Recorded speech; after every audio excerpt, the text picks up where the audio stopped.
Hi, we're live. Okay, that's good. Mike, are you all plugged in? We are live. I'm just letting you know again. Huh? I said, are you all plugged in? Yeah. Okay. I'm tweeting out the link. Set myself up with a third lunch today already. No, save it for the podcast. All right, I have a million different things that I have to do for this show in the beginning. So let me get my crap straight. You want to call me back? No, we're good. Very funny picture, Nico Darunia. All right, let me think. I'm so screwed up here. I got so much to do. Okay. All right, I'm okay. All right, we're gonna give this a shot. 3, 2, 1. Go Nintendo Podcast, Webisode 766, the Passimian Podcast. The Go Nintendo Podcast is part of the Greenlit Podcast Network at greenlitpodcast.com. Mom Brain, yes. Can you tell us about Passimian, please? Of course I can. Let me just make sure this microphone is exactly in the right place so I don't get in trouble for that. I appreciate it. They form groups of roughly 20 individuals. Their mutual bond is remarkable. They will never let down a comrade. They're 6 feet tall. They're 182 pounds. Passimian never let down a comrade. They're male and female. Their category, teamwork. Their abilities, receiver. Well, and we're not going to comment on it. We're going to let it be. Thanks, Mom Brain. My pleasure. Nikki Hill is here. Am I allowed to talk now? I'm going to play the thing in a second. You can talk now. Yeah. Hi. Hi. All right. Mom Brain is here. Yep. In the chat is PC, and I'm very happy to say that, well, I believe he did. I don't know. Kirby joined the chat. Kirby is in the Discord chat today. Hello, Kirby and Robot Face and Autumnal Blake and Freddie Fro and PC and Highland Tom and God damn it, Robberman X and Mom Brain and Ridley Serena and Giant Reggie and Anastasia Beaverhausen and Gecko Kitsune, Nico Darunia, and Joe is cool, Mikey 888 or Mike 888. First time live for Mike 888. Thanks for joining us, my friend. And Blunners and Wolfer Chaser and Dimitri and Steel Diver. Holy bajolies, there's a million people in here. I will, and T27 Duck. Sure, you can make them purple. All right, I have something to get to first, and I may have a bazillion things to get to after that. Nikki Hill, this is the thing I was saying. Don't talk during, please. We have something a little special, and I'm going to play it right now. DJ Cutman here. I'm about to play you a clip of our brand new album, The Legend of Synthwave. It's a cyberpunk tribute to the music of The Legend of Zelda. If you like it, you can click the banner at the top of any Go Nintendo page to be taken directly to the album. Hope you enjoy.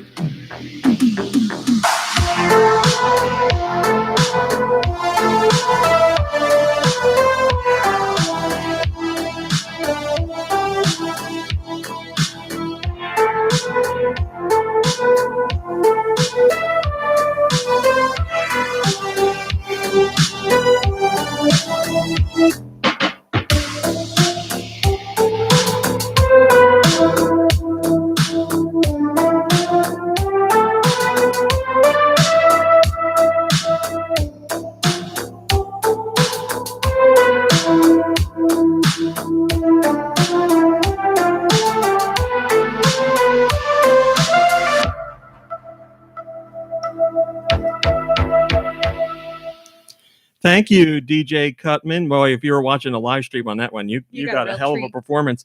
Oh, there's a picture in there that is amazing. Yes, thank you, DJ Cutman. He put together a special clip for us today because you can talk now. Yes, as you might have noticed, heard you making noise while you were supposed to be being quiet. I was laughing because we are promoting the Legend of Synthwave. This is our third tie-up with DJ Cutman because you guys have been absolutely fantastic with checking these albums out. It's been probably one of my favorite partnerships that we had through GoNintendo, and it seems to be working out really well. So thanks DJ Cutman and the Game Chops gang for joining up with us yet again to promote their new album, Legend of Synthwave. As DJ Cutman said, you can click the banner on GoNintendo, any of the banners on GoNintendo, to check out the album. And as I always stress, we don't get anything for you clicking. I'm not promoting you to click because I get paid per click. It's nothing like that. It's just a smart link to all the places you can stream this album. This is a reimagining of classic game soundtracks into a cyberpunk soundscape. If Zelda was a feature film in the 80s, this would have been the soundtrack. I've been listening to it while I work. I listen to all these albums. I promote this stuff. Whenever we do partnerships, it's always because I'm either personally interested in this stuff, or no, that's it really, because I'm personally interested in it. And I'm so honored to work with DJ Cutman and the Game Chops gang to promote their albums because I think they're absolutely awesome.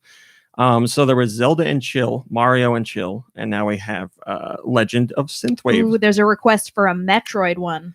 I will talk. I mean, I talk to DJ Cutman often, so I can bring that up with them. I know they've done Metroid stuff. I don't think they've done a Metroid and Chill. I know they haven't done a Metroid Synthwave.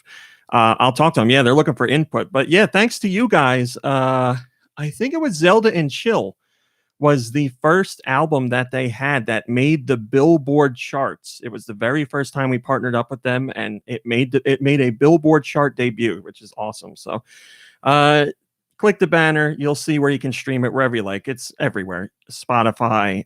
What else do kids use today for music? Bandcamp? Apple Music, YouTube, whatever. Pandora. Napster. Oh yeah, Napster, definitely. Napster. LimeWire. So thanks, DJ Cutman. I really appreciate it. And we got a little sneak peek of the album for you, but you can listen to the whole thing now. All right. Do I need this anymore? I think you can take it, Mom Brain. I think we're good. I'm sure I'm forgetting. Oh boy. I feel like I'm forgetting something.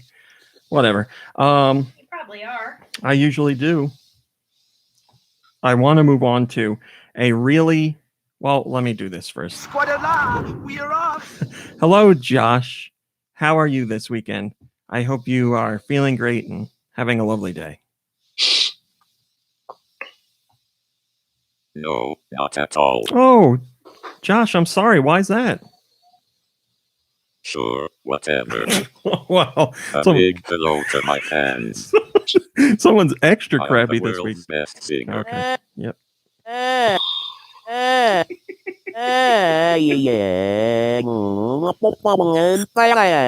was Josh's remix this time. Are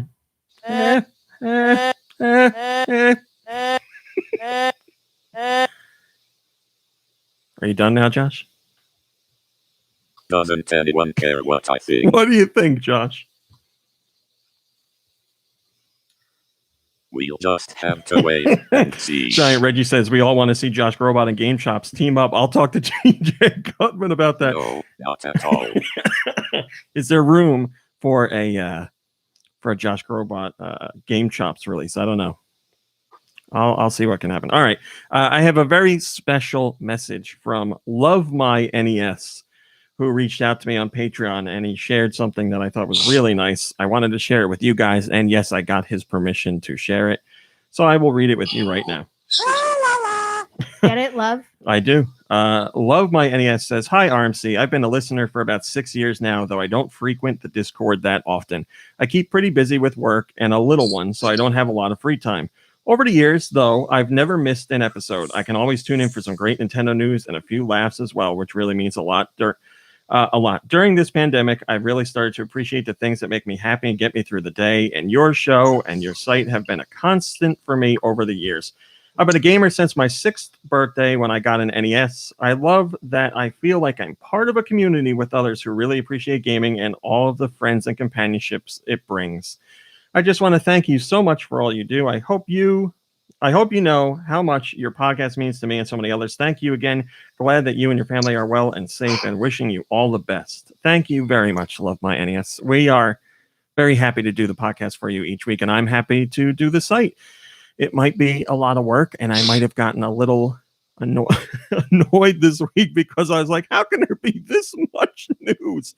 But It's what I do. I'm happy to do it, and I'm happy to do the podcast for you guys. We're all happy to do it, and we're happy to have the podcast because it gives us yet another excuse to get together. Be it Nikki Hill on the phone, or Kirby in the chat, and PC in the chat. Although we don't really want to talk about PC too Although much. really, Raw Meat and I mostly spend the day apart. Really, he's working. I'm Yeah, right. working on Hi, my Roth. island. Hey, Roth says, speaking of Synthwave, the Midnight just had a COVID-19 relief live stream and ended just in time for the podcast. I was actually listening to that while I was working because I'm a huge fan of the Midnight. So yeah, I streamed some of that while I was working. Together Apart, as Nintendo says. That's true. We are together apart. Did you know you can play Tetris for free on Tetris.com? I did know that. That was for you, Josh. Kirby. I feel like I told you that. Yeah, you Josh. left Kirby out. I said Kirby in the chat. I swear to God, I thought the first thing I said was Kirby in the chat because I was purposefully making him seem important. Kirby in the chat. And then playing off like PC wasn't important. Oh, okay, just making sure. All right. Well, normally we have some things this is what I do every week. I write myself notes that I email myself about topics to talk about before we get into the news, but I don't have anything. I just forgot, and I tried to think of like what was going on. I was like, I got nothing. So you need to write notes about writing notes? Yes. But what we do have is some new soundboard additions, thanks to, Jesus. What? I'm going to say Prat Trap, and I'm going to say maybe Autumnal Blake, and there's someone else in there too. I forget who. I apologize. I should have figured this out better, but I didn't because I'm an idiot. But anyway, we have new soundboard clips now. Mom Brain, don't play the ads. It's just the 1, 2, 3. There's only 4, right? There should be 5, I think. Okay. DD Mega Doo-Doo. We finally have wow. DD Mega Doo. We also have this one. For $1. Billy on the Street for $1. Yeah, I love that one. We have this one. Is that what I sound like? Is that what I sound like? What? I was trying to get you to do it again. Is that what I sound like? We Is all that what I sound like? Is that what I sound like? Is that what I sound like? Also, there's this one. We got a new bongo from last week's show. The Obongo section was clipped. Ooh, bongo. And here's my new favorite. May the rats eat your eyes! Oh wow. We do say that fairly frequently, and I can't Yeah. believe we So- haven't had it on the soundboard. So Ramin, I have a request. This is gonna take some work, but I mean, you're stuck at home and can't work anyway, right? So you have all this time. Is that what I sound like? What is that? Is that what I sound like? Yeah, what's your request? Wait, first off, I just want to say to Giant Reggie, yeah, you could just replace me with a soundboard because I'm so predictable, right? Thanks. I'm done. Is that what I sound like? Is that what I sound like? Hi, Drake. We need to make an Ubongo We got a new bongo. for people to play at home during the podcast. I was looking up Ubongo, like the actual game. I went to the Switch eShop to see what it's about. It's like it looks like it's like a Tangram style game, where you fit the shapes into like one big shape and you have to rotate the blocks to see how they fit in, but it's a multiplayer one, so you like compete against each other. Is there online? I don't know if there's online. I didn't look at that, to tell you the truth. Like make a bingo board, but it's Ubongo board, and like so We it got a has new different bongo! things that says like Raw Meat says this during the podcast, or Autumnal Blake comments, or Autumnal Blake takes a photo of the podcast. That's table. not a bad idea. I like that. Hello, or goodbye, Tech Gecko Kitsune. We're sorry you can't stream both things at once, but we May the Nice, rats Kirby. eat your eyes! hope you enjoy your movie. Kirby says Ubongo Mega Dudongo. Oh yes, he says Mega Dudongo. Oh my God, it's Zelda related now too. He's so good. Wait, there's another one that I didn't play. It's before the 2 ads. What's it named? Blind? Blind? Yeah. I don't know what it is. Oh yeah, stop it. That was from WrestleMania. Yeah, Yeah. I forgot what I named it to. I should have deleted that. No, it's such a good song. No. All right. You're right. You're right there.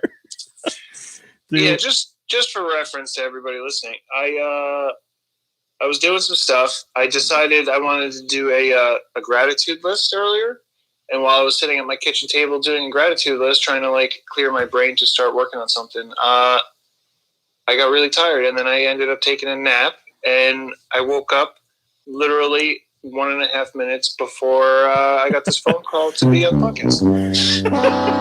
The FaceTime audio thing was ringing for quite a while, and I was like, oh, I wonder what's going on. But you're here. If you want to fall back asleep, you go right ahead. We got you on the soundboard. Baby, lock the door and turn the lights down low. To take a nap. Yeah, that's what the song is about, for taking naps.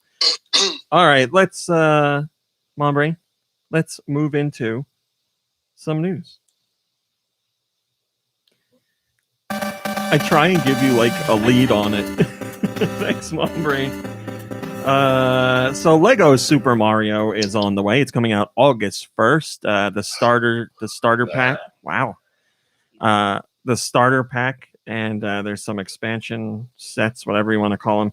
And it looks like it's going to be a hit because, believe it or not, in less than a week, most stores are sold out of pre-orders. The Lego Super Mario Starter Kit is completely sold out on Lego's official website, and the same goes for retailers like Target and Walmart. So if you're trying to find that starter set, I guess you're going to have to hope that they release another wave of pre-orders before we get to August 1st, because everything seems to be pretty spoken for now, unless you want to do what seems to be the thing to do with everything nowadays. You go on eBay, or you go on Amazon, and you have to deal with resellers. So I think the set, oh crap, I don't remember. The set's $70, I want to say. So I don't know how much resellers are going to try and get for it. To tell you the truth, I don't know how many resellers are aware that this is going to be a thing yet. But once they catch wind of it being sold out, they might try and snag orders somehow and then resell them for ridiculous prices. Ridiculous prices. We're going to talk about reseller. Fabulous prizes. We're going to talk about reseller crap later today because, unfortunately, there's more to talk about with it. I don't know what happened here. DD Mega Doo-Doo. I don't think there's any clip that makes me laugh more. Like, what's the word I'm looking for here? Like every time. Consistently, yes, than that one. Nintendo Boy 89 says, but everyone complained Lego Super Mario included gimmicks instead of minifigures.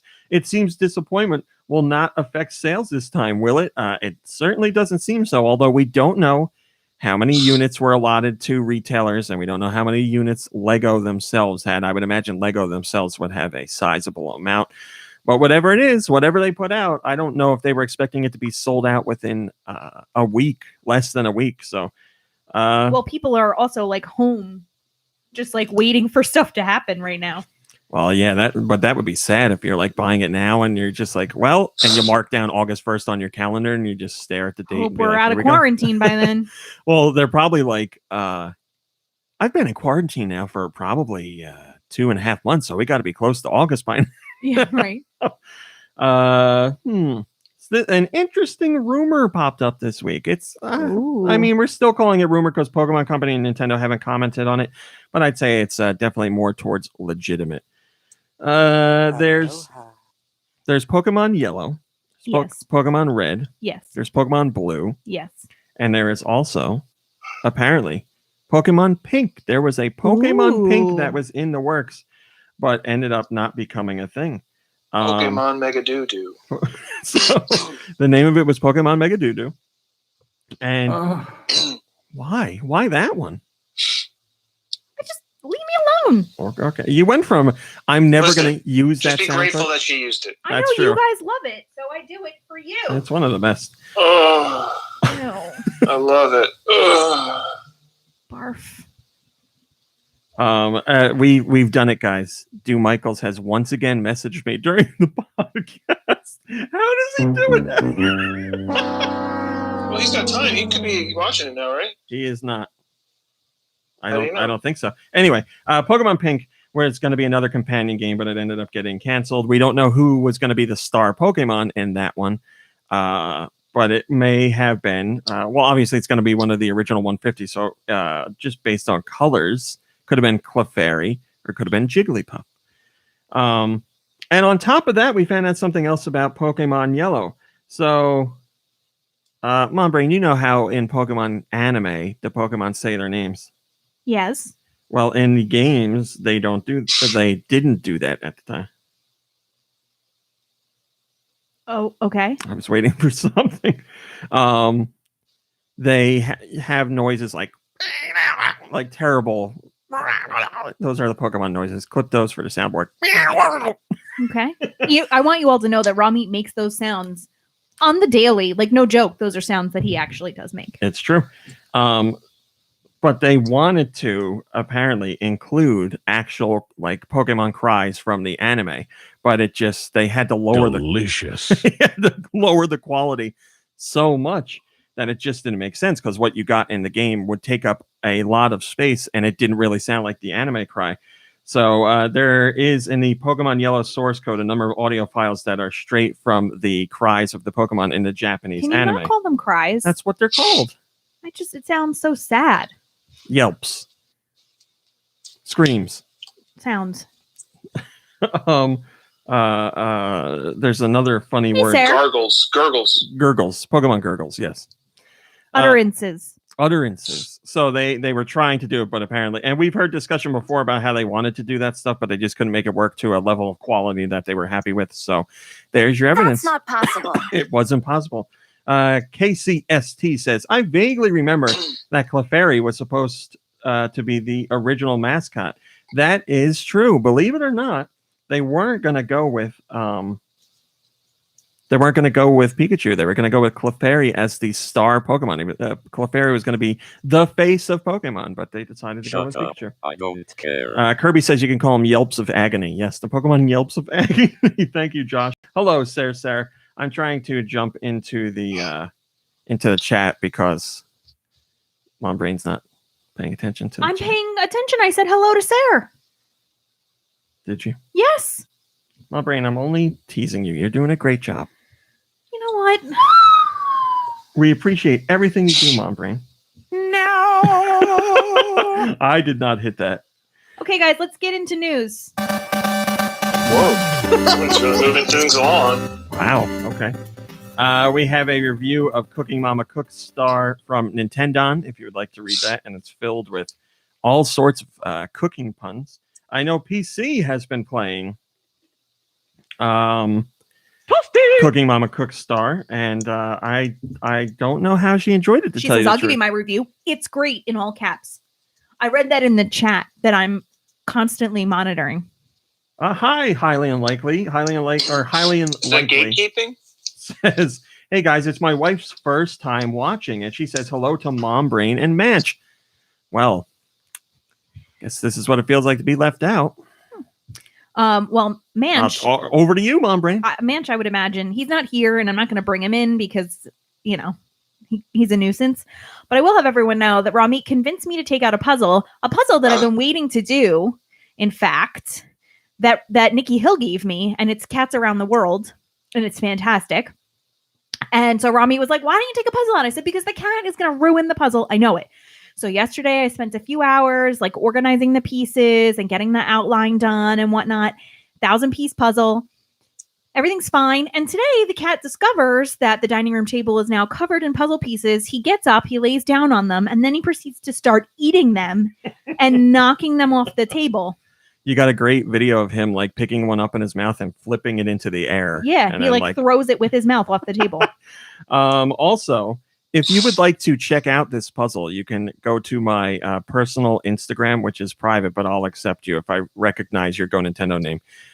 Because I have a picture of the cat puzzle, which has how many different cats? 17, 18 different cats? I think like 18. And I currently have voting open, or voting for best cat, and I'm looking for reasons why. And people have been picking like every cat. Every cat gets a vote from somebody.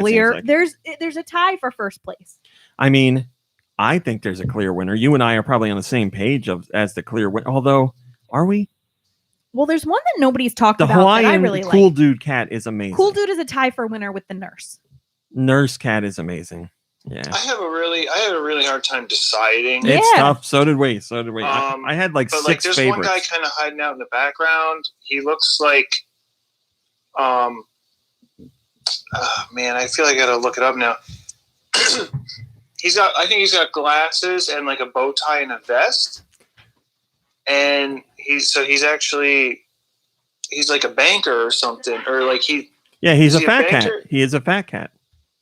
Oh, is that what it is? Yes. Mom Brain is But, holding like, it up to the camera right now.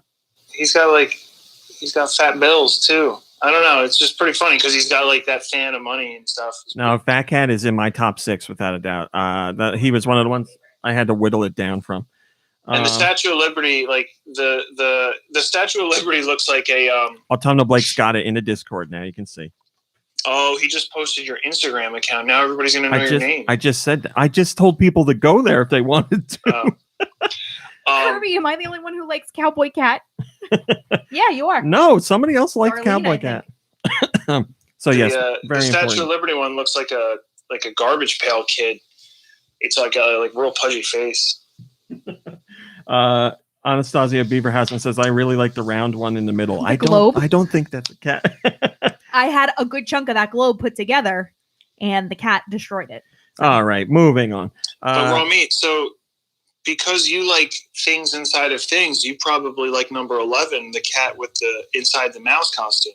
I don't really like that one. No, it doesn't really do it for me. Oh wow. Mom, we have another story that I think you'll like. A, because it's about Animal Crossing, and B, because it's about museums. Excellent. The Monterey Bay Aquarium and Chicago Field Museum have teamed up to have, I see your comment, Autumnal Blade, to have a little fun virtually. So because these places are not open to the public right now, no one can go to the museum and check out the exhibits, and no one can go to the aquarium to see all the fish and everything else. These two places have teamed up to give tours through Animal Crossing's museum.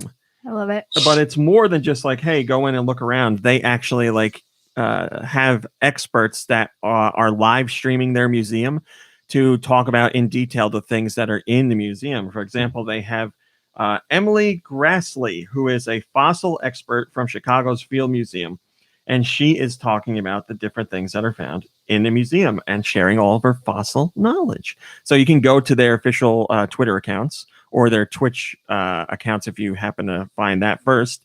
And they have scheduled virtual walkthroughs of their museum. I think that's so cool. I don't understand. Is it virtual or is it on Animal Crossing? I don't know what you mean by that. They are walking. Is it like on the internet or is it in Animal Crossing? And if it's in Animal Crossing, it's not actually a tour of the aquarium. It's just a fake aquarium in Animal Crossing? Like, what? They are the actual museum and aquarium people are playing Animal Crossing. They are live streaming their museum inside Animal Crossing. And the experts are talking about the things found in the museum with their expert knowledge, because the museum and the aquarium in Animal Crossing allows you to catch and display real life fish and real life bugs.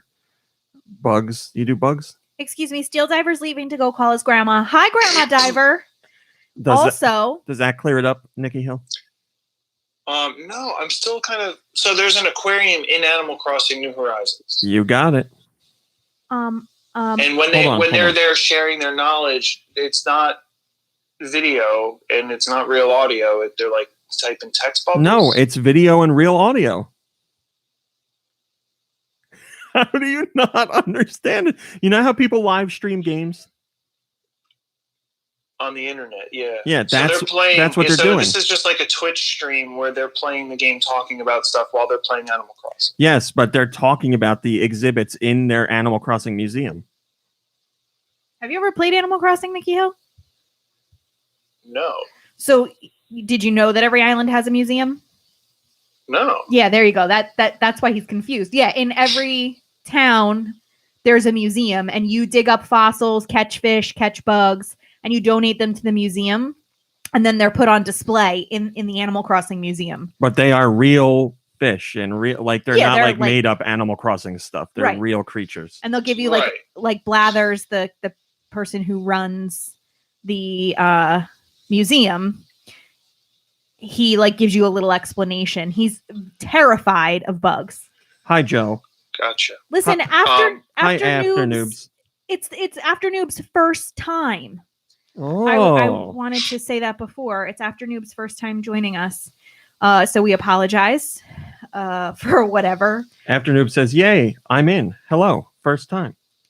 Oh, and highly unlikely is the wife of After Noobs.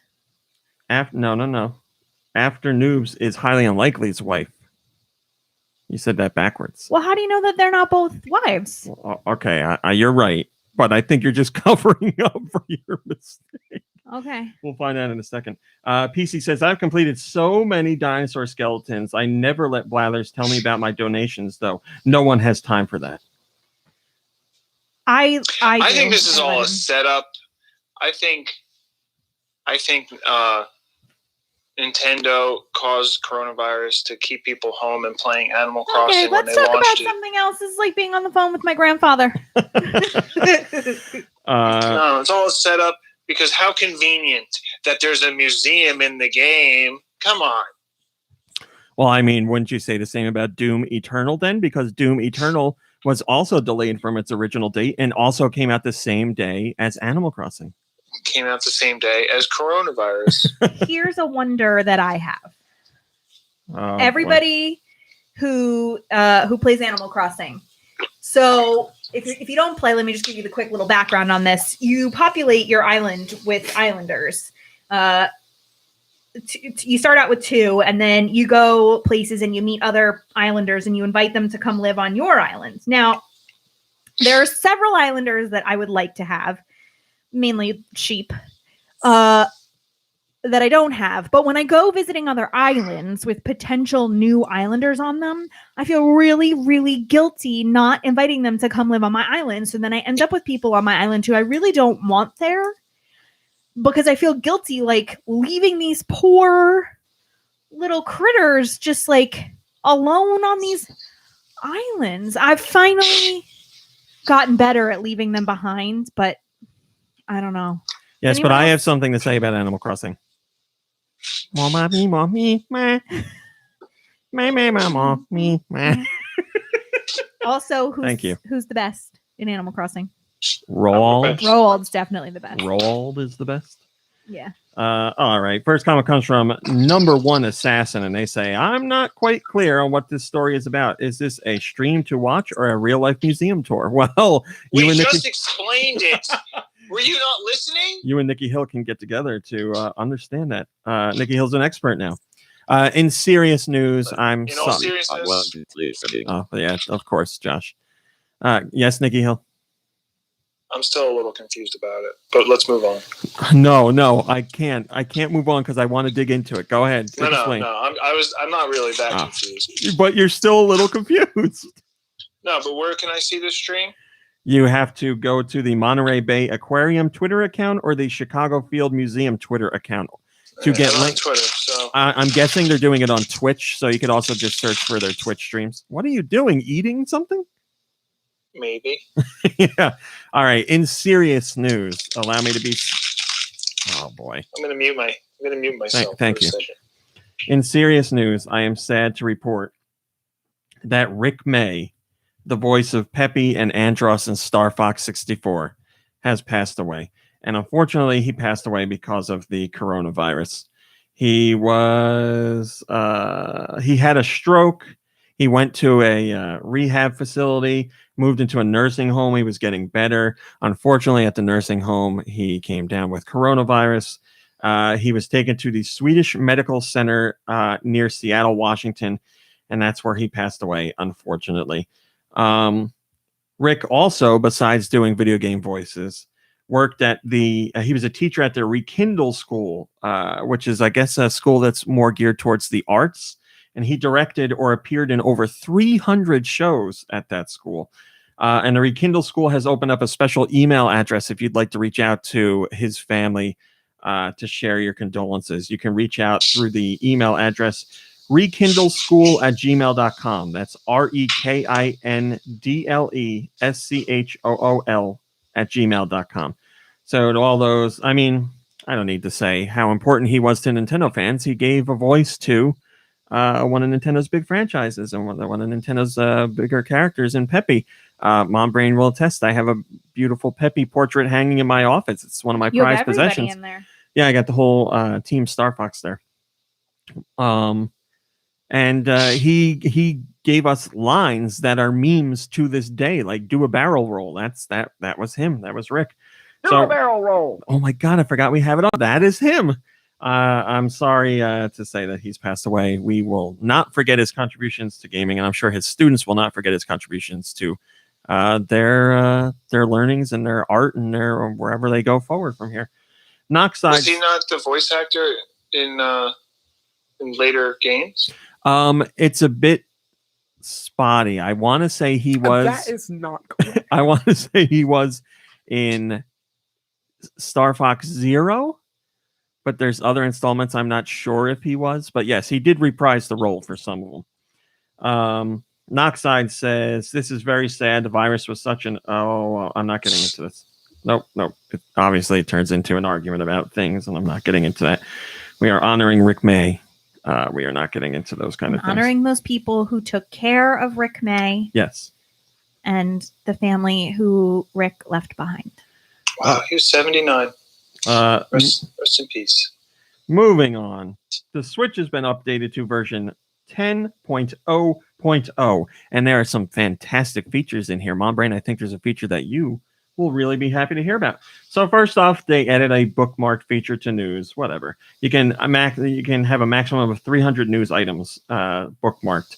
There's also an option to transfer software data between the system memory and the SD card, which is something people wanted. So now you can pick where those files go.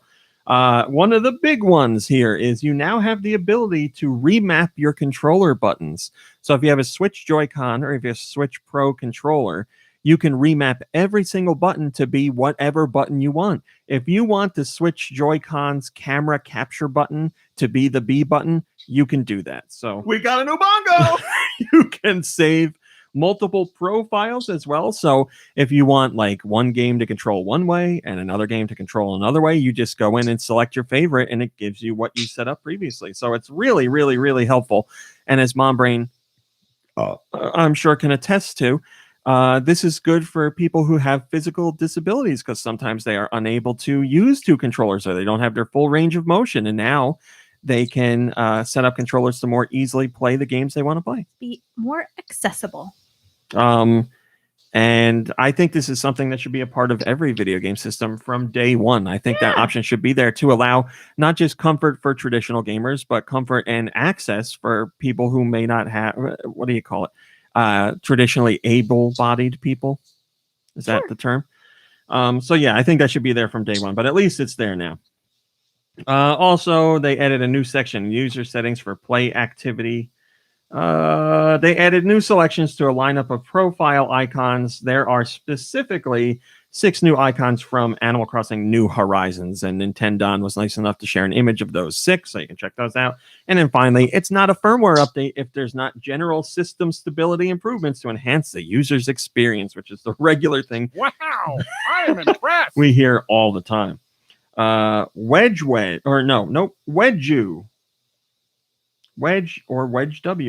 going with Wedge. That's like a wedgie. Says, I have a left hand with only 3 fingers and a right arm that's shortened and permanently bent at the elbow with no hand at the end, but rather 1 finger. I've been playing video games since I was a kid, back with the Atari 2600 and the NES, and have usually been able to work most games, but playing games that use both left and right shoulder buttons has always been a struggle, since I don't have enough fingers and elbows. Button remapping is a welcome feature. There you go right there. A GoNintendo reader has great use for that. So I think that's great. I wrote a special feature all about that. How every system, Nintendo, and everybody else, whoever makes gaming hardware, should have this as an option from day one. It should be there. It should be a system-wide thing. I understand software developers are going to create a control scheme, or at least a few control schemes that they think are the optimal way to play the game. They have to do that. I get it. But they should work to include accessibility features in there as well. But if they don't, at least if you have the hardware manufacturer doing it, then those options will be there. They can set something up. And on top of that, more companies are doing this sort of thing lately, and it's great to see. Microsoft deserves the most applause of anyone because they did the Xbox adaptive controller, which is like a big controller with 2 big buttons on it and some other modules, but you can mix and match different modules to adapt to how you can play, buttons or voice activation or like any number of different things. You make it how you want it to be for what you can do. And Microsoft also allows that controller to be used on every piece of gaming hardware, or modern gaming hardware, I should say. So it works with PS4, works with Xbox One, works with PC, works with Switch. Wherever you are playing games, you can use the Xbox One adaptive controller. And Microsoft even just recently shared something on their Twitter account of somebody who had some disabilities who's playing Animal Crossing New Horizons using the adaptive controller. They shared that with all their followers. I think that's really cool. So Microsoft deserves praise. Nintendo gets less praise, but it's still nice to see them add this into the system. And hopefully moving forward, this is the regular kind of thing we get. I think what's cool about it, part of what's cool about it is, and kind of sad about it, is recognizing that people who are laid out differently or set up differently also enjoy leisure activities. Like people who, are laid out in what we would call the norm. And so, like, for example, students that I have worked with in the past have used like switches and buttons to operate like daily living sorts of things. And so that's a task that we like teach them. So for them to be able to take that functional skill and apply that to something for like leisure schedule that they can have enjoyment in shouldn't be as amazing as it is, because it should just be a given. Yes. But that really is an incredible tool. It is important to note that those kind of things should be there, but it is also important to note that those things being added in now is a good thing. On that subject. Hello, Solid Master Link and Shillelagh and Doom Eternal. If you have not watched Crip Camp on Netflix. Second week in a row you're talking about this. You need to be watching it. Nikki Hill, are you here? You muted your microphone? Yeah, I'm here. Oh, okay. Just making sure. There was some. Joe said, "Did anyone ever play GoldenEye with the 2 controller setup?" It's funny you're talking about that because I thought of the same thing when I was writing this story. GoldenEye did have a setup where you could use 2 N64 controllers to basically do dual joystick play, which not a lot of people knew about. Yeah, dual joystick play. And I never did that, and I've always wanted to. I have the game downstairs, and I have like a whole bunch of N64 controllers. I should do it. So yes, I also want to give a special shout out to SMG's SMG Studio or Studio SMG. I think it's SMG Studio. They're the ones who do they did Death Squared. They're bringing Moving Out to the Switch later this month, and they are going all out on accessibility features with their game. Everything from colorblind stuff to button inputs and all that stuff. They really went like above and beyond, and they will be the first to tell you what they're doing. They don't consider to be above and beyond. They consider it should be the normal. But again, in the world of video games, where things are slowly changing, these options are coming in. It's not just video games. But it won't. Nice, Deister. But the work that they're doing is really good, and I want to give them a special shout out. Oh, take that microphone. Where are you going? I was gonna ask you to play the next spot. Well, isn't this awkward? It's the perfect time for us to do our 2 plugs, and Mom Brain's gone. Oh, gotta get your Switch, huh? I had a request for my friend code, and since Nikki Hill is my phone right now, here I am. Mom Brain, can you please? What the heck is that photo? Can you please play us our 2 spots? We will be back with you. What, did you see that photo that Sir posted? I do see it. What was I thinking? We'll talk about it in a second. Mom Brain, play us our 2 plugs. We'll be back in less than a minute. Hello, my name is Jonathan Dunn, and I'm inviting you to listen to Our 3 Cents, a weekly podcast where myself and 2 of my very best gaming chums are counting down our top 100 favourite video games of all time. For all the episodes and information, check out our website, www.our3cents.co.uk. They say with age comes wisdom. Well, over here at the Cartridge family, we only have one question. Who are they? Join 3 imperfect dads as they juggle kids, wives, and jobs while indulging in their favorite hobby, playing video games. The Cartridge Family, a Greenlit Network podcast. Steister says, "I wish we could hear the GoNintendo plug every once in a while." Well, if you listen to the shows we're plugging, you'll hear it. I could add it to the soundboard. We could play it once. Yeah, I have it. I want to record a new one, but yeah, I could play it for you. I think Crazy Colonel was telling me he was listening to one of Jeremy Parrish's podcasts. I forget. I think it was Retronauts. Jeremy Parrish. I think he was listening to Retronauts, and they went to an ad break and they played our plug. So he has heard it. It is out there. Yes, the Cartridge Family is an amazing podcast name. I'm really jealous of that name. And that was made by, or I don't know who named it, but on that show is Chris Buffa and John Benjamin, two people who behind the scenes help GoNintendo every single week. They're tied with advertising, and they helped tie me in with the network and all this stuff. I've been friends with them for a long time. I see them in person. I talk to Chris Buffa a lot because I see them in person. I'm afraid to approach them. He's really into wrestling, so we talk a lot about wrestling. But they are great dudes. They are great people. Yes. All right. Moving on. I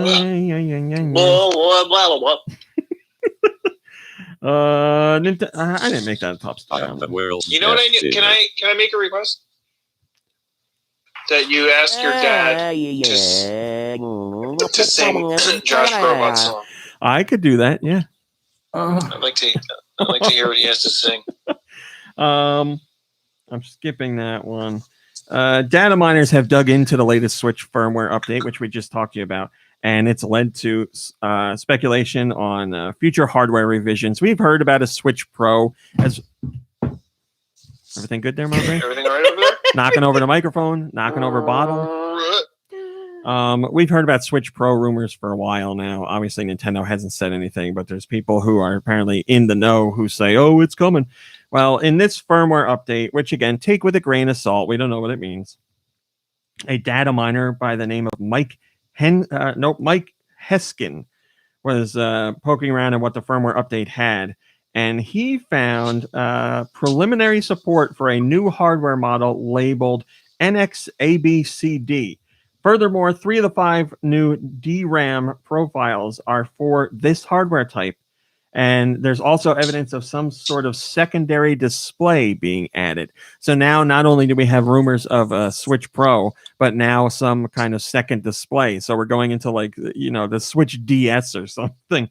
But again, who the hell knows what this stuff is really for? Any of the data miners that have found stuff, it hasn't come to fruition yet as far as a revision of Switch hardware goes. So if Nintendo is working on that stuff, they haven't let out about it. And all we have is industry insiders and data miners. And data miners certainly find clues as to what's coming up in games all the time. We see that happen all the time. And those leaks are 100% spot on. Like, for example, Fortnite just got X-Force characters. They added in Domino and Psylocke and Cable. And a few days before those characters were added, data miners found out through the latest firmware through the latest software update that those characters were coming. So that was spot on. But with this firmware stuff, the only option you really have is waiting for Nintendo to announce the thing. So we're just going to have to wait and see. So wait and see. So we're going to have to wait and see. Yes. So it's basically we're going to see. Is that what I sound like? Nintendo D Switch 2. And Nintendo D Switch 2. Yep, that's the official name. You heard it here first. This boy will break. Wow, that is a name I have not heard on the site in a long time. Has the top comment. It says, "Interesting. I really hope we get a Switch Pro eventually, though it doesn't make much more sense. It doesn't make much sense right now when the launch model and Lite keeps selling out. It would be a good thing to have to boost sales if the next gen PlayStation or Xbox launch as expected." Yeah, I could see Nintendo doing something like that. Certainly. They do revisions of their portables all the time. So to imagine like a more powerful Switch somewhere down the line makes sense. Yes. Excuse me. Sorry. So sorry about that. Yes. Are we going to do that? Very quickly, I'll say this. I don't know why, but I just reached for the top of my head to pull my glasses down, but my glasses are in front of my eyes. And Do you wear your glasses on top of your head often? Sunglasses, maybe. Yeah, I don't know why. I think I felt like something there. Something's touching me. The God hand. An anonymous Nintendo developer talked to Bloomberg, and they were talking about how Nintendo worries about quality of a game over the game's release date, which is not surprising because Shigeru Miyamoto has a famous quote in the game industry, and he said, quote, "A delayed game is eventually good, but a rushed game is forever bad." So this anonymous developer says that Nintendo has no problem giving developers as much time as they want in order to hit the quality that they're going for. So if developers aren't happy with the game as far as quality or features or whatever, and they can talk to the Nintendo higher ups and say, listen, we want more time because we're not happy with how this is coming out. Nintendo says, okay, because it's more important to keep the quality up and keep your legacy going. Because if you let quality dip, if you're going to have a dip in quality in all your major franchises over the span of 3 to 5 years, then people aren't going to be as excited when new installments come out. Wow. So yeah, it's a smart move, and it's not a move that a lot of companies make, because Nintendo, it is very important to point out, is a publisher of video games, but also a developer of video games. And the higher ups at the company are all involved in that kind of stuff. They've either come from it or really respect and understand it. Other publishers, not all, but a majority, are the higher ups are the people who just want to make sure something gets out onto the market and that they make the money. So when developers need more time, they're like, sorry, this is the date. Go. That's it. So we'll put out a first day patch. Yeah, exactly. We were just talking about on the site, we were talking about Streets of Rage 4, which is coming out at the end of the month, and there's a day one patch that is a gig in size. So there's an example right there. Yes. But we knew this. Huh? Right? We knew this because they didn't it happen with Zelda or something? Like they postponed Zelda, like one of the Zeldas, like for a really long time. They postponed all the Zeldas. I mean, Twilight Princess was delayed for a long time. Or like that whole, a delayed game is eventually good, but a rushed game is forever bad. Wow, that's kind of I didn't even think of that. The way it's eventually good. I mean, it's not great, but it'll be okay. Why are you saying that quote? Because I think we've heard that before. Yeah, you know when we heard it? German. We heard it like 2 minutes ago when I read it. No, I know, but I'm saying we heard it like years ago. Oh, yeah. It's an old quote from Miyamoto. Yeah, it's important. Like Listen I said, to you just throwing me attitude because I'm not sitting there at the table with you. I thought, well, usually you don't. Like? Usually you don't listen, so I thought that's what we were getting at. I apologize. I wasn't paying attention, but I did hear that. I take it back. I apologize. And that's the reason why Nintendo's been around for so long, because, well, 2 reasons: they make games that are quality, and they respect their brands. They don't just crap out games. My brand. Diglett says, I think that's the best way to make a game. You can't rush art. It makes perfect sense to me. Yeah. The Cooking Mama Cookstar situation continues to get worse, and both sides of the argument are just beating each other up right now. The IP holders of Cooking Mama, Office Create, released a statement about this whole situation. And they say that Planet Entertainment was unauthorized to release the game, but they released it anyway. And Office Create is now considering legal action. And then Planet Entertainment fired back by saying, "Nuh-uh, we were totally allowed to do it, and you got no. I'm not touching you. You got no legal leg to stand on." So there's a bit of a. I mean, it's gonna. I would imagine it's going to go to court because both sides are saying they're in the right, and Planet Entertainment continues to sell the game, which Office Create isn't happy about. So I don't know what else is going to happen other than court. So it's going to get even messier, but at least we know what's going on now. Autumnal Blake says, well, this whole story has been a fun time. It's kind of sad that it's over, actually. Oh, it's not over. We're going to go through all the legal battles, all the dirty behind-the-scenes business that's going on. There will be plenty more. This is really funny. Not funny. Not ha-ha funny, but like funny. Animal weird funny? Not weird. Let me tell you what it is, and then I think you'll agree. I just want you to know that yesterday I sliced off a portion of my fingernail cutting carrots. Thank God I had a nail there. Animal Crossing. All right, let me start this way. Did Mommy eat that nail piece? Did you hear what I was cutting? Carrots. So there's no way raw meat went anywhere near that. I eat carrots all the time. They got that cheetah on the bag, and they got a great crunch. Chester's carrots. I like those puffed carrots. Which carrot do you like better, the puffed carrot or the crunchy carrot? Or the flaming hot Flamin' carrots. If I rolled Chester Cheetah's flaming hot carrots. If I rolled carrots in Cheeto dust, would you eat them? Would you eat them? Like if I got a carrot wet and I rolled it in Cheeto dust. Well, baby carrots are wet all the time. You know what grosses me out? So Touching fruit, vegetable, wet bags. It's like touching dirty dishes in the sink. It just grosses me out. I know. God forbid you should touch a vegetable or a dirty dish. It's like I think about them like peeing in the bag. It's gross. Anyway, yes, fruit, vegetables pee. That's why the bags get wet. Look it up. Anyway, Animal Crossing New Horizons. Lots of people are playing it, and they're playing it while they're in self-quarantine. Wait, did you say the top comment for that last story? I believe I did. Maybe I didn't. Yeah, I did. It's from Autumnal Blake. I did. Oh yeah, said that it's over. When you said that, I thought you were reading that from the Discord. So people are stuck at home and they're playing Animal Crossing New Horizons, and because they're stuck at home, they're not doing things they would normally do, like go on dates. So Tinder users have started doing something interesting.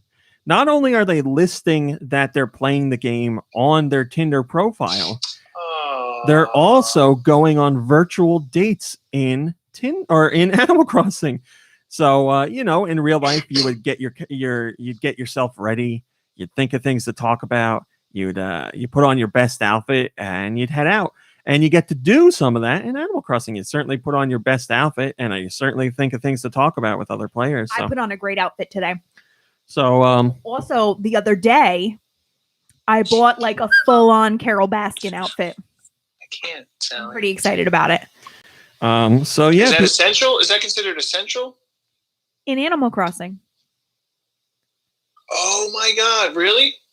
So wait, Tiger King is expanded into the Animal Crossing realm? Well, I mean, oh my God, you can do user-generated content. There's everything there, like anything and everything that exists in the real world, you can bring into Animal Crossing.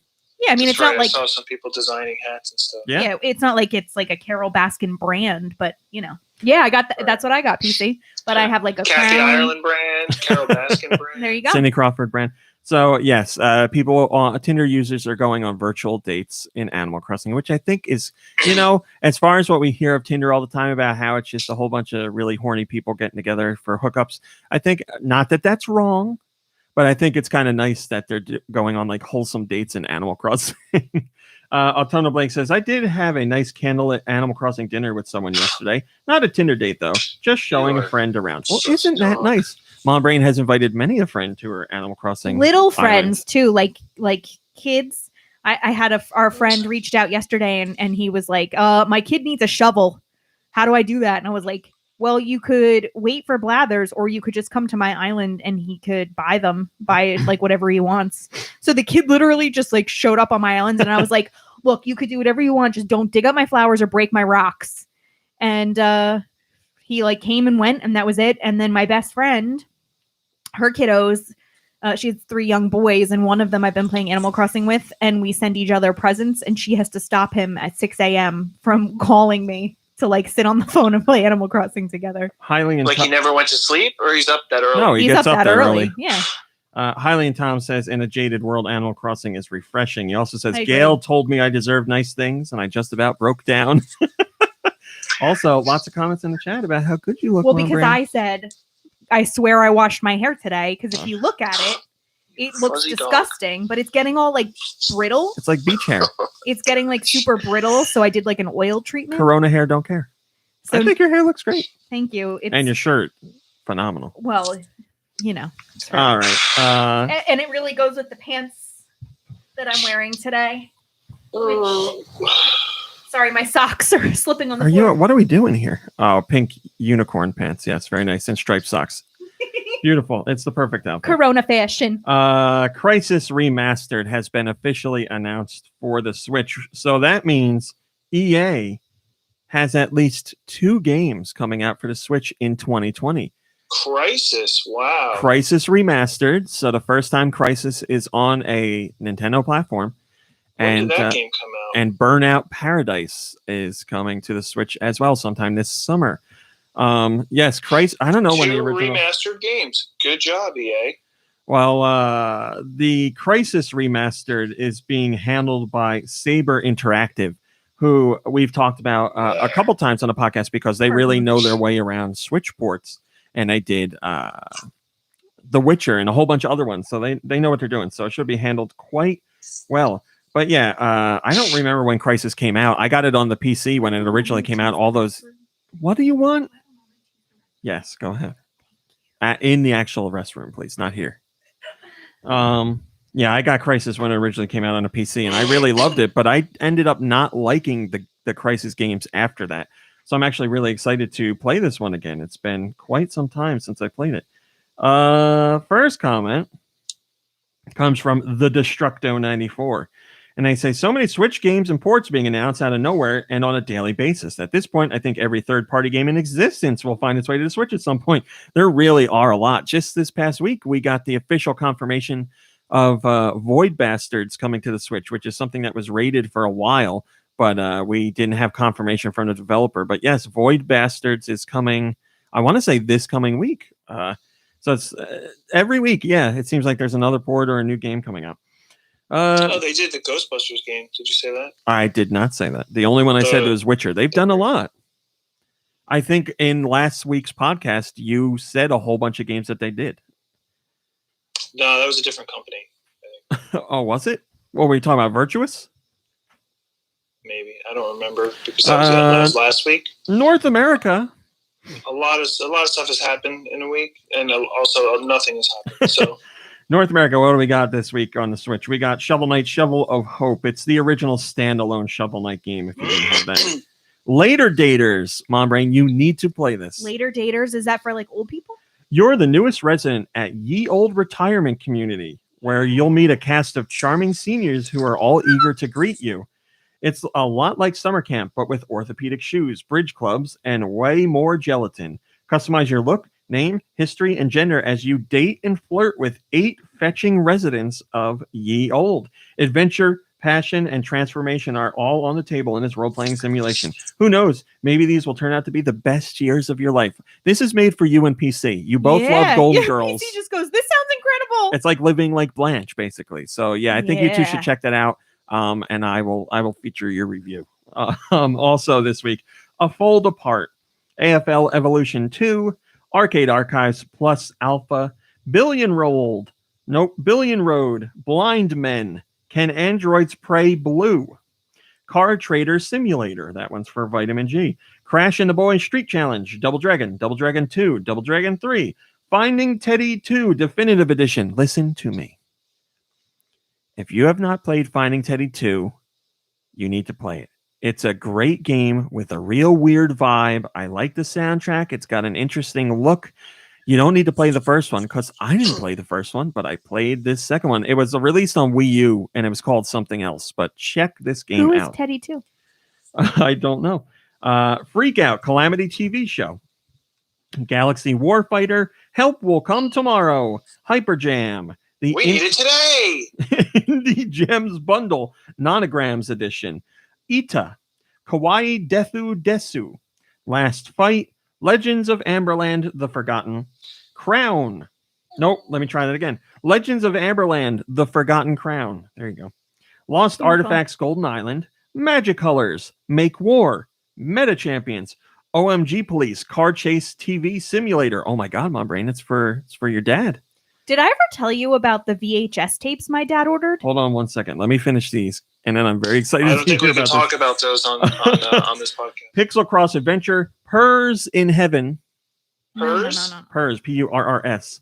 Renegade, River City Ransom, Rover Wars, Save Your Nuts, Shadows. Yeah, it's about squirrels and stuff. Slain and Valfaris, Big Sugar Bundle.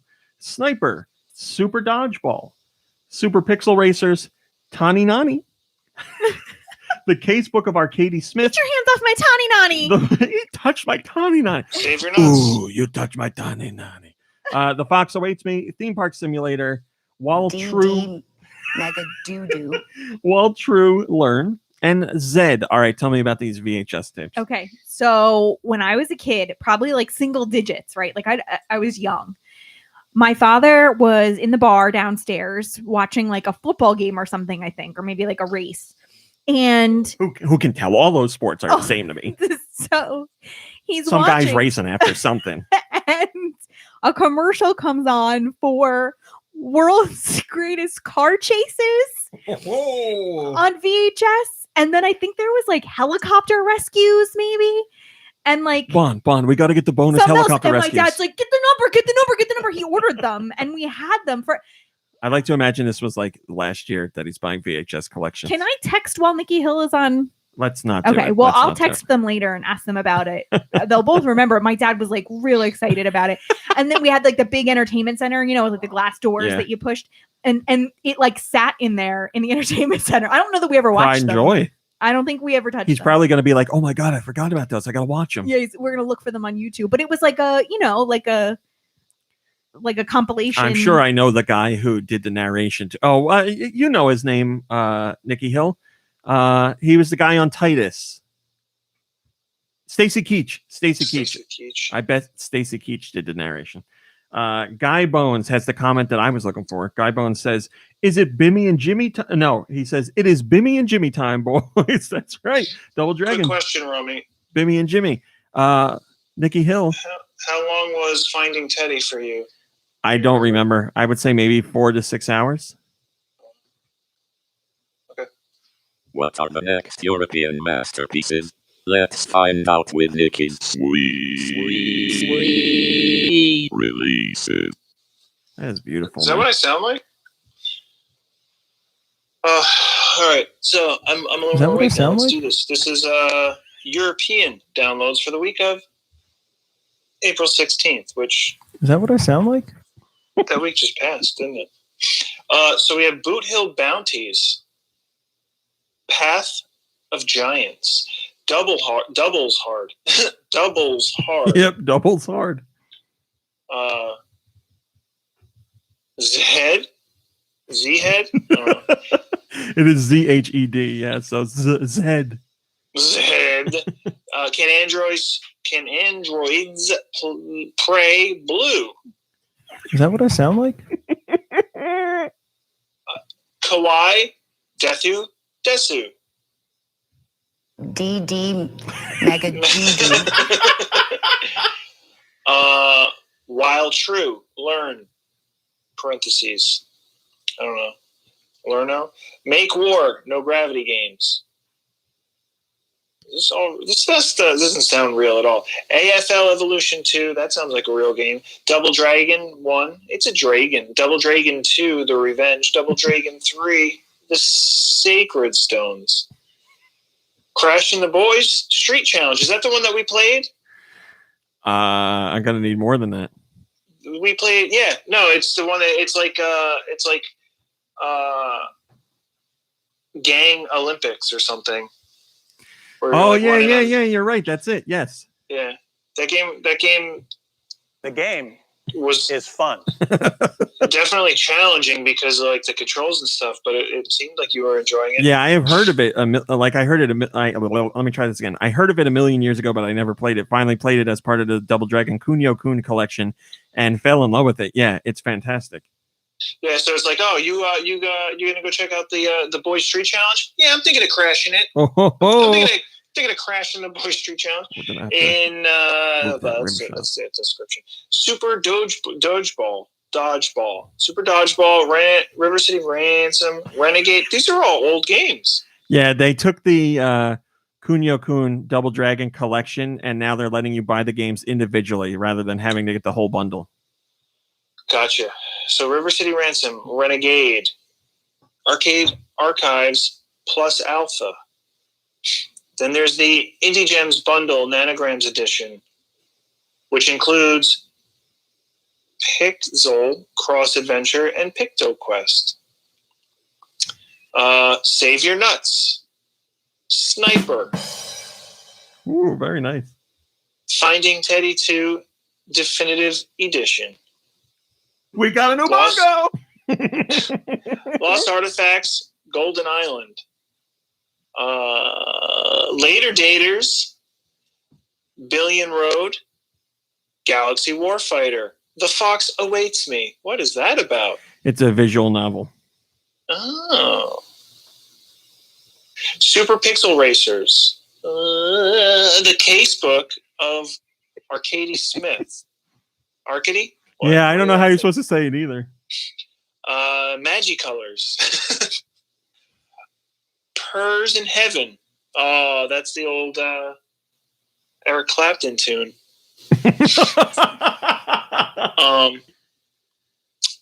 Rocket Rabbit Coin Race. Blind Men. There's so many more games here. Theme Park Simulator. Freak Out. Calamity TV Show. A Fold Apart. Hyper Jam.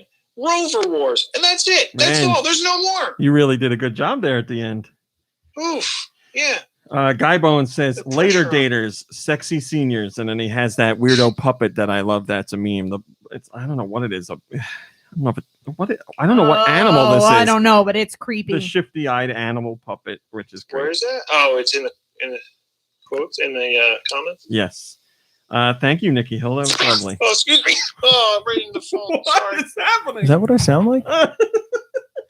Okay. HAL is celebrating its 40th anniversary. HAL, the company that brings you Kirby and other stuff. I feel like that's a lie. I feel like they were just celebrating their 30th anniversary like 10 years ago.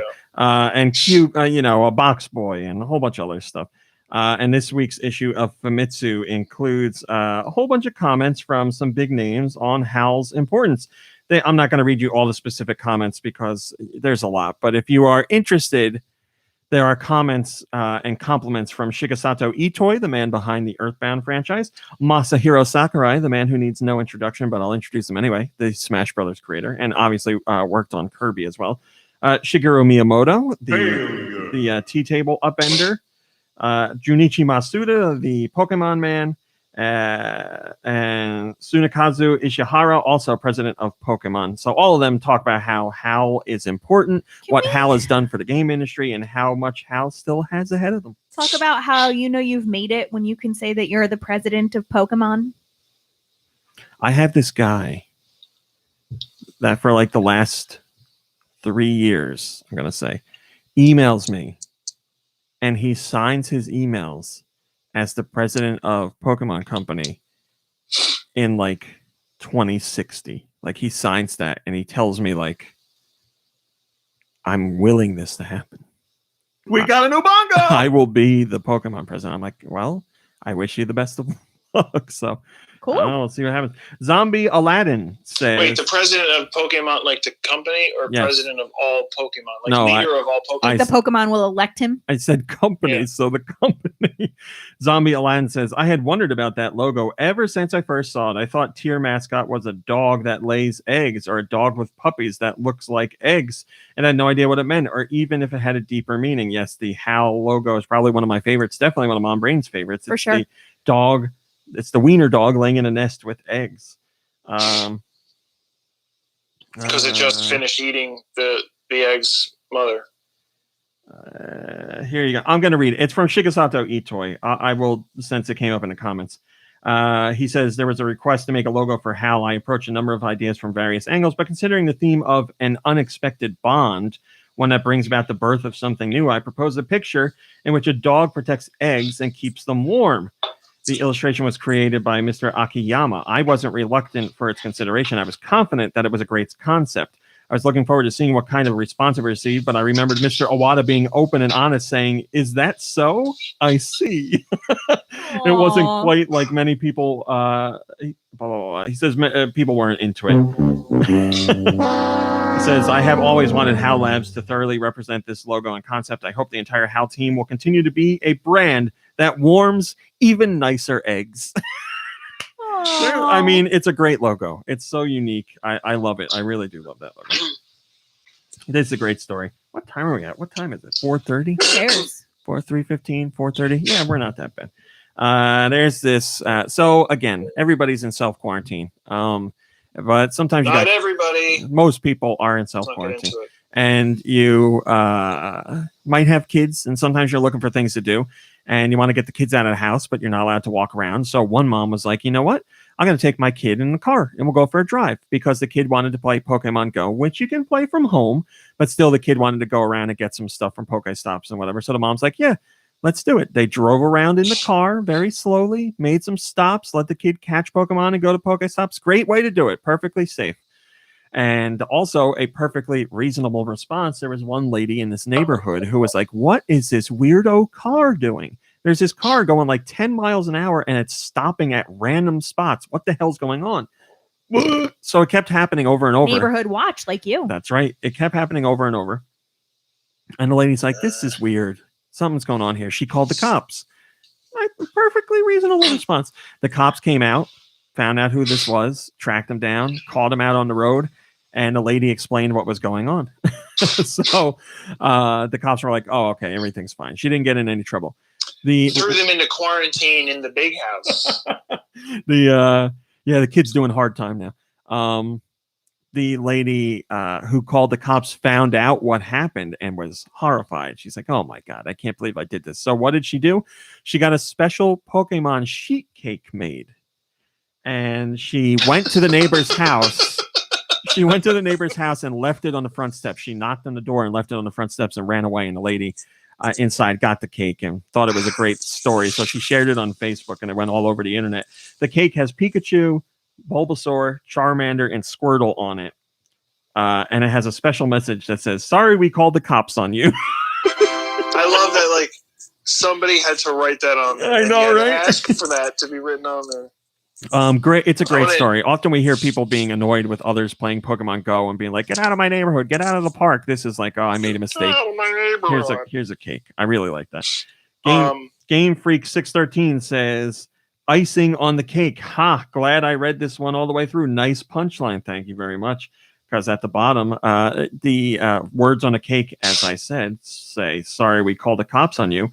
And in my article, I said, the cake is great in and of itself, but the sorry we called the cops on you is literally and figuratively the icing on the cake. Listen to you. Listen we got a new bongo. Yeah, my neighborhood, or not my neighborhood, but like my town has there's a cruising ordinance. So like if you're seen going through the same area, like cruising back and forth, rats ate your eyes! Wow. 3 or 4 times within 1 hour or something, people can call the cops on you, I guess. Like, you're not supposed to just be like, you know, zigzagging through the town or whatever, because then it looks like you're kind of casing joints or something. Yeah, I mean, like I said, the lady that called the cops did the right thing. Like, if I saw that, I would be suspicious of what was going on. You're suspicious of, like, the neighbors walking past the house. People who stop at the stop sign across the street from your house, like, oh, they're stopped. What are they going to do? Are they thinking about something? Are they coming after us? No, they're stopped because you're not supposed to drive through a stop sign. You're not supposed to 25 PC and Kirby know me very well because as I was telling the story in the chat, they both pointed out that this is something I would do, which is 100% right. Well, you wouldn't call the cops, though. You just put remember it that on one Snapchat. time I wouldn't call the cops. I would go, I would go out and handle it on my own, which is what I did when we had that car pull up. Yeah. What was he selling in Oregon? He was buying like a keyboard from the neighbors 2 doors down. He got it like off of like Facebook, you know, like a buy sell trade on Facebook. And we don't have numbers on our house. Just wait, you confronted somebody? Yeah, the car was literally parked outside of our house for weren't you here? It was during movie night. Yeah, it was for like an hour. He was there before movie nights. You ever going out. I've never been there while you went out and confronted somebody. I've never been at your house. Mom Brain, back me up. I went out. Yeah, he went out. The guy was parked there before movie night started, so I'm gonna say 8:00, and he was there after movie night ended, like at 10. There's no way Nikki Hill was here because I would have sent him outside with you. And I was like, that's it. I'm going out. So I walked up to the car, and there were 2 people in it, and I swear to God, the lady in the passenger seat looked like she was dead. I was like, this man has killed someone, and he's like contemplating what to do. And I got like right next to the driver's side window before this guy realized I was there. And I got him to roll down the window, and I was like, is everything okay? Do you need help? And what was he selling again, or looking to buy again? You said? I think it was a keyboard. So whatever English wasn't his first language. So he was like, instrument? And I was like, what? And he went, yes. And I was like, oh no. So I said, do you need help? And he had no idea what I was saying. So I went back in our house, and then he came up to our front steps, and I was like, what's going on? And then I realized he was trying to buy something. And then I think he said the number, like the number of the house. And I was like, oh, that's not us. That's down there. So I texted the neighbor and I was like, hey, there's somebody looking for you. And she was like, I'm going to kill him. I guess she had told her husband not to do it. And she was like out late doing something. Cause it was like 9:00 at night. It wasn't. Yeah, it was late. It was after movie night. Yeah. And wait, the car was there before movie night? Before movie night, we watched the entire movie and it was still there after. Yes. So it's unbelievable. So you need to use your bathroom. So the neighbor was like, yeah, my husband, insisted on selling this thing on buy, sell, trade. I'm so sorry that the person, I was like, well, I just wanted to make sure you expected them coming because there's someone coming to your house and we don't know them. He might not be coming. He might just be sitting out there for a while. All right, let us continue. It was wild. We have a story about Diego Angel, who's the founder of Rockstar San Diego. But before it was Rockstar San Diego, it was called Angel Studios, and they worked on a number of projects for the N64, but one of them didn't see the light of day. It was called Buggy Boogie. It was a game about cars where cars would eat other cars to get that car's abilities. Well, Nintendo, they were making this for the N64, and Nintendo was coming to check out the game to see how it was going. And Mr. Miyamoto himself went to the studio to see what this was all about. And they had like a design document, basically the game's Bible, that they handed over to let Miyamoto read it.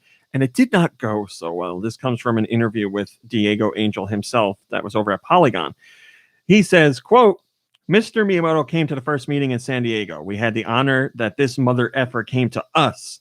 Mr. Miyamoto went and spent 10 or 15 minutes looking at the design doc, closed the big effing book, got his hand behind the book, pushed it to me, looked at me and said, Diego, I don't want this.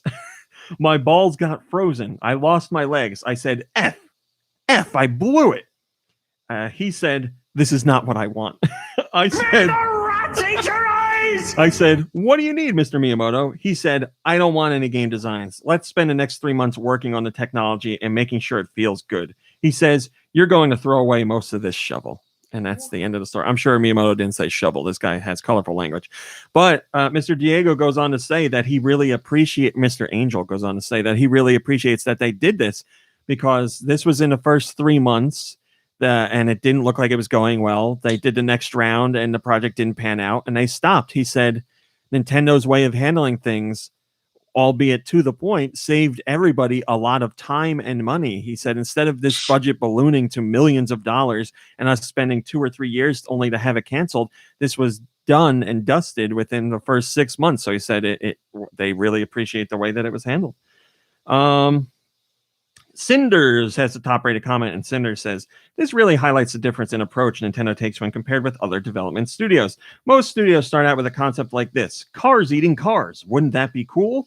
Where Nintendo makes a working tech demo, asks, is this fun? And if the game mechanics are fun, then they assign a concept to it. It's basically the exact opposite process as everyone here, which is why 90% of the time Nintendo games feel better than most everyone's Nintendo, or god damn it, feel better than most everyone else's games. It doesn't matter if the concept is cool, if the game doesn't feel right. I'm pretty sure that's what Miyamoto was trying to tell this guy. Nintendo focuses on fun ideas first and then turns them into a game rather than being like, a game about cars eating cars.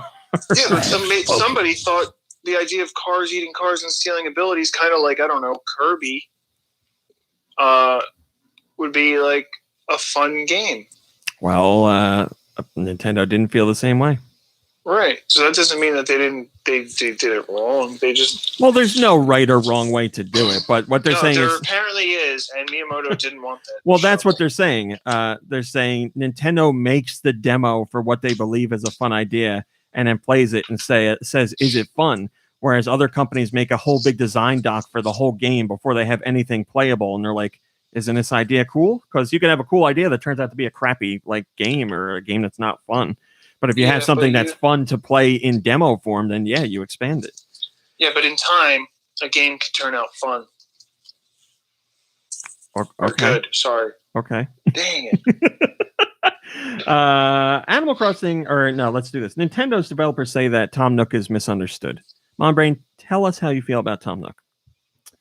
I think deep down inside he's a good guy.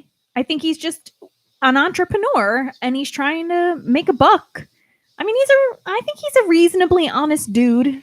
Okay. A lot of people don't like him because, he gets you in debt on day one and just keeps milking you for more bells, even though he doesn't have a timeline on it. But he's providing something for those. Hey, I'm just saying how most people feel. You're a little more accepting of Mr. Nook. That's fine. I mean, it's really Timmy and Tommy I love. Nintendo's Hisashi Nogami and Aya Kyogoku talked about Tom Nook, and they were trying to defend the guy. One of these is a woman. I don't remember which one. We'll say Nogami says, we think Tom Nook is a very caring, really great guy. He's an adult, so he's very careful with money. Loans are one of the biggest motivations that users have to continue playing Animal Crossing, and Tom Nook is the man behind that motivation. Kyoguki says, even if we borrow money from him and it takes time to pay him back, he never gets angry. He never gets mad. So if we could all try to be a little more responsible and pay him back, it might make him a little happier. You know what? I wish I had a mortgage situation where it was like, here, you got to pay $300,000 on a house. Whenever you want. Pay one bell a year. Pay no bells for 5 years. Doesn't matter. Just live in a house. I mean, we could try that, but I don't think it's going to go very well. What's that? Pay when we want or pay in bells? Both. A Beaverhausen says there's a dialogue in Happy Home Designer which says he donates a huge amount of his profits to orphanages. There you go. Drew says he tells it like it is. Sure, he makes you pay, but he doesn't give you a time limit. Yeah, the time limit thing is the big deal there. Yeah. I don't care if he makes me pay 1 billion bells. If I don't have a time limit, then I ain't paying it. Doom Eternal says that you're threatening the chat with the screwdriver. Oh, I dropped it again. I'm sorry. What is that screwdriver doing in here? As long as it's not in the bathroom, okay. When I was feeding the Ethernet cord down, or trying to feed the Ethernet cord down the hole. And, God forbid we should put the screwdriver back where it belongs in case I need it. I wanted to hear for the podcast. Mm-hmm. So I could drop it on the table. Yep. All right, What finally. hole? What? What hole? There, the Ethernet hole. There's Mom Brain's father ran wire cables throughout the house. And there's the cable for the internet that's going downstairs, and I have my game stuff down there, and I wanted wired internet rather than Wi-Fi. So I was looking to see if I could fit the Ethernet adapter down there, but it doesn't fit, so I had to go a different way. Final top story. Switch is hard to find. No surprises there. Switch I want Lite to is. say that I read this headline differently. Okay, you can say that. How'd you read it? I thought it said checkout boys are making it extra tough. It's hard to find the damn Switch with these checkout boys Let's getting them. hear it, checkout boys. Yes, people are using checkout bots. So robots that scan for when stores get stock in of the Switch. And as soon as that stock is available to purchase, these bots secure as many units are as allowed by that retailer, leaving it very hard for actual people to get in there when stock comes in. And obviously, the people behind these checkout bots are taking these and turning around and selling them on Amazon or other reseller sites for ridiculously high prices. But people are buying them for these high prices, which is why they keep doing this. So if people didn't buy them for the high price, maybe this wouldn't happen. But also, I think the people doing it in the first place are kind of jerks. I'm not saying they're doing something illegal. I'm not saying they're doing something wrong. I'm just saying I would feel dirty doing it. So that's why I don't do it. But yes. So if you've been wondering why the hell you can't get a Switch, because maybe you get an email from Best Buy and it's like new Switch in stock right now. And you're in your email when it comes in and you're like, yeah, here we go. And you click over and it's out of stock again already. It's called a cause of checkout boys, as Nikki Hill says. Drew says, I wonder if this is connected to the YouTube comment bots that seem to be popping up a lot nowadays. The whole internet's being taken over by bots. It's a load of crap. Good luck, anybody who's out there trying to get a Switch. I know it's hard. I've had friends lately who are trying to find one. They can find one. PC found one recently. Another friend, I don't know what is it. I don't know what Jason's name was on the podcast. Music Box or something? Other music guy? I don't remember. The guy that's editing our Friday the 13th videos, he recently found one and snagged it too. So you can get them. You just probably won't be able to get it when you want to. And it's going to be a pain in the ass to get it, but you can get them. And I think, struggling to find one is better than paying like 3 times the price to get one. So be safe out there, Ridley Surya. That's it. Now I'm hanging out in the Discord. Is this someone smoking a screwdriver? Yep. That is funny. All right, Mom Brain, tell us about your Animal Crossing adventures, because that's what you've been playing. They've been great. I can't get my rating over 3 stars. I visited Abby's Island the other day, and she's 5 stars. Clearly beyond 5 stars even. Amazing. She was very inspiring. So I went back to my island, and I did a lot of work with my I made like a bunch of sidewalks, and I put up some fences, and I rearranged my gardens, and I did a lot of work, and I'm still 3 effing stars. So I ordered some stuff last night, and after the podcast, I guess I'll get back to work again. Back to work. I played, like I said, with my best friend's one of her kids this past week. So that was fun. We've been sending each other gifts. I'm just having a really good time. It's very soothing. It's very relaxing. Mom Brain, congratulations on passing your 1-month anniversary with Animal Crossing. Thank you. It's over a month now. So, I'm just couldn't have come at a better time. Is it over a month? When did it come out? March 20th? The 20th. Yeah. What's today? The 18th. Oh, all right, almost then. Sorry. It's just been a real delight, like a real true delight. That's all I can say, really. Except for this.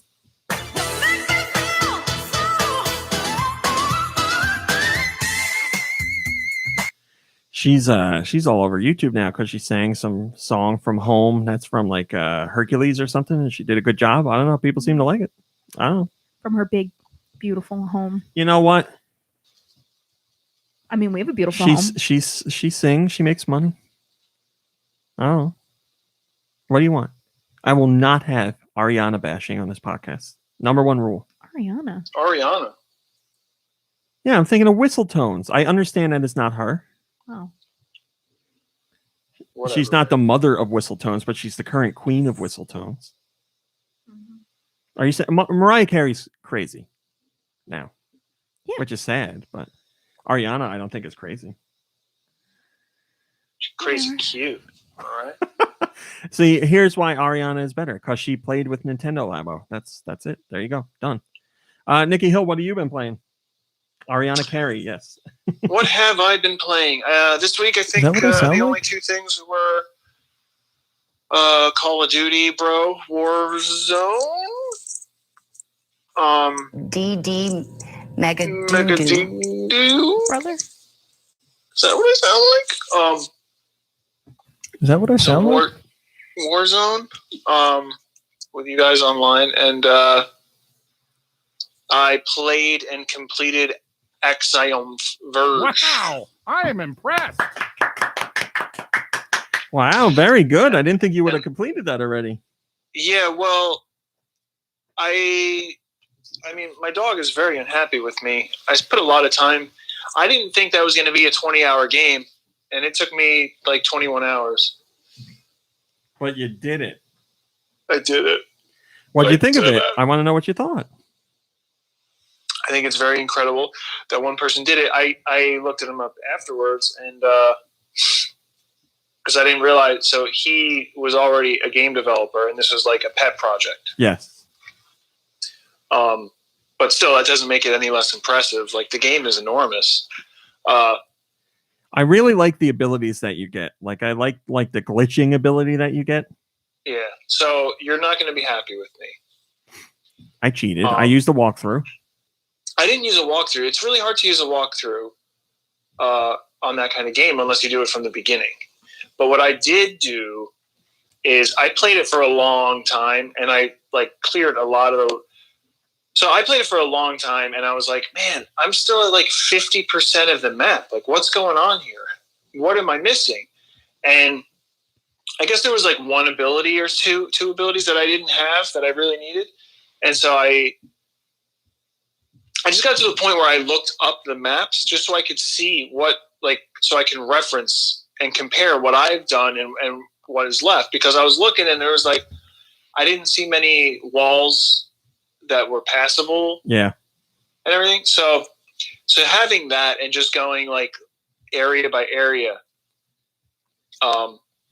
helped me. And like, so I started to get to a point where I was like, I want to get to like, maybe not 100%, but I want to like clear a lot of this map. And then I just not that I got tired of playing the game, but I just got like frustrated with all the back and forth. Cause the one thing that I would have loved, I guess, is like a teleport or something so that you can get all the way across the map without spending 25 minutes. Isn't there like a train or something you can take?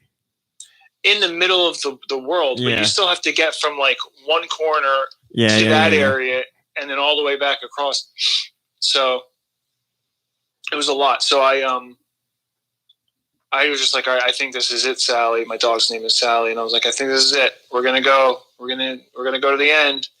And right before I got to the end, I mean, I can talk about this, right? Yeah. I got a flamethrower. So that was the other thing that I kind of cheated on. Because I was like, how am I supposed to get this like flamethrower? I can't glitch through the walls. And then I looked up the codes for it. So then I went around to like 2 other places that had codes and I cleared those. But so I'm sorry. But that like I never would have guessed that stuff. Like my comprehension skills are like a mess. And then also like when you're getting pieces of information that are not linear and it's spread out across 20 hours of gameplay, it's like I missed a lot of this story. You got to take notes. I know, but I don't. There's a lot of things I need to take notes on. Well, all that matters is you played the game and you liked it. But yeah, so I'm glad I did that though, because I had that flamethrower for the last boss and it made that like incredibly easy, or not necessarily easy, but like it went by much quicker. But yeah, I'm glad I played it. The music was cool. Yeah. The game is good. The game is fun. And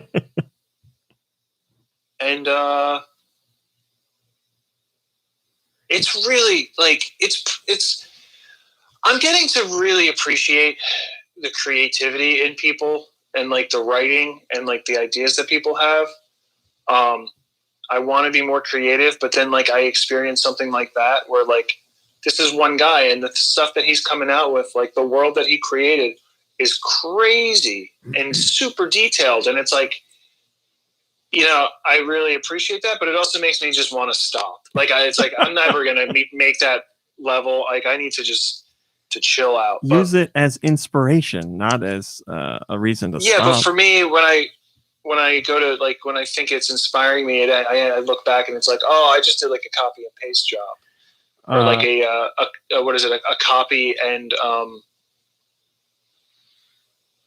what is it called? Where you basically copy like the format and then you just replace like main characters and like some key things.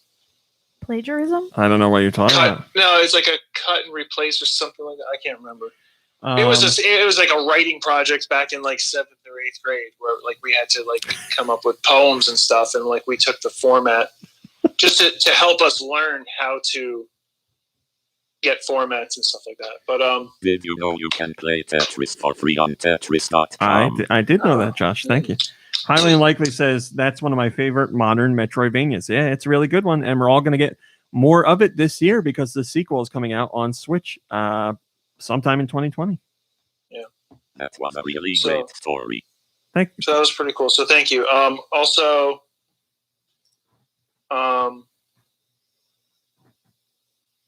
yep. What have you been playing, Rami? Oh, we got an Ubongo! I have not. Thank you, Nikki Hill. I have not been playing Ubongo. I've also been playing Call of Duty Warzone with Nikki Hill and other friends. I play with Michaels, and I play with a whole bunch of friends.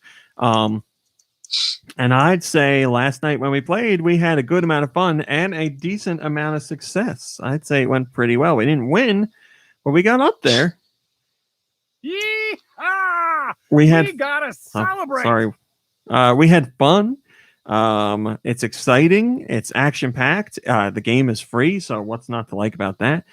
Yeah, I really like it. I'm excited to play more. You know, it's another battle royale, but it's an excuse to play with friends, and it's fun. It's much more fast paced, and it seems to get more crazy. There's 150 players in this one, so it's really nuts.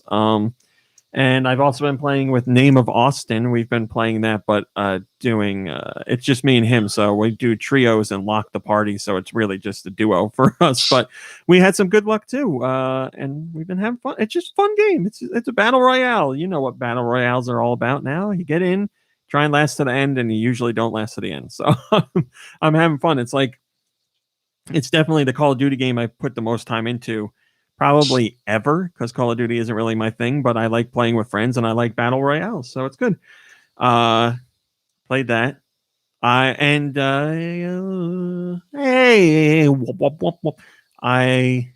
What else? I played. I made the decision to buy Final Fantasy VII Remake, and I am very happy.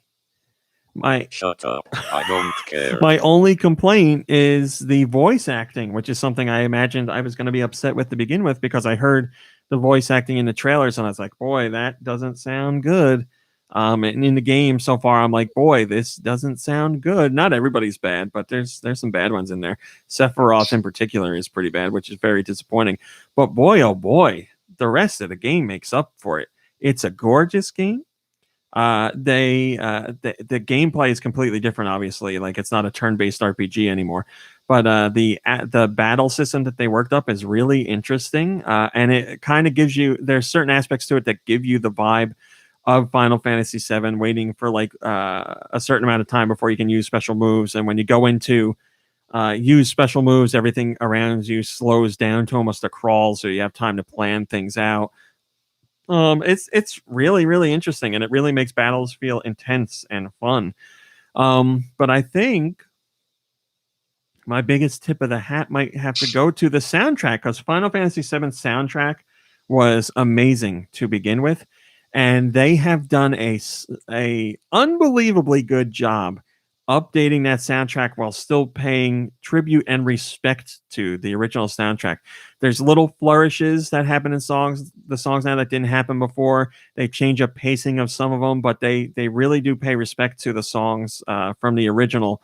And they add in some of the songs reference little tidbits from the original tunes by using some of the original sound, like the original sounds, which I really, really appreciate, because 99 or 98% of the music here is orchestral, but they'll bring in like a sound effect from the original game soundtrack for an accompaniment, and it's just so good. I'm so impressed with it. I was really worried that the music would be not as good as the original, but it's equally as good, if not better. They did a fantastic job of it. So I'm only up to chapter 3. I got a lot to go, but I am majorly impressed with it so far. Every aspect of it, the way the story is told, they changed some of that stuff up too. I'm not sure how I feel towards the end, but just you can tell they put a lot of time and care into this, because Final Fantasy VII is one of Square Enix's biggest games, if not their biggest game.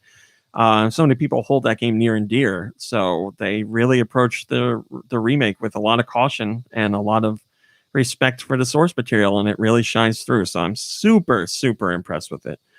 Anastasia says, I saw the voice actor who played the girl who sells flowers reacting to her hearing her voice in the game, and it was a very nice video. I saw that as well. Yeah, the girl who I don't know what I should consider spoilers anymore, but yes, a voice actor in the game was playing the game for a Twitch stream, and she reacted live to hearing her voice in the game for the first time, and she got emotional about it. So it's good to see.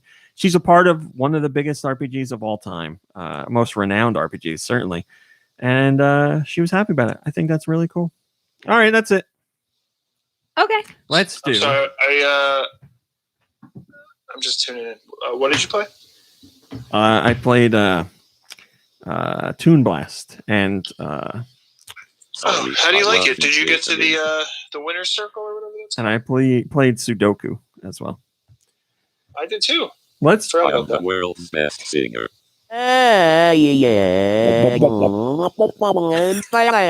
Let's do questions. Why would you say that? Because that's what we do after what we play, Josh. Doesn't anyone care what I think? What do you think, Josh?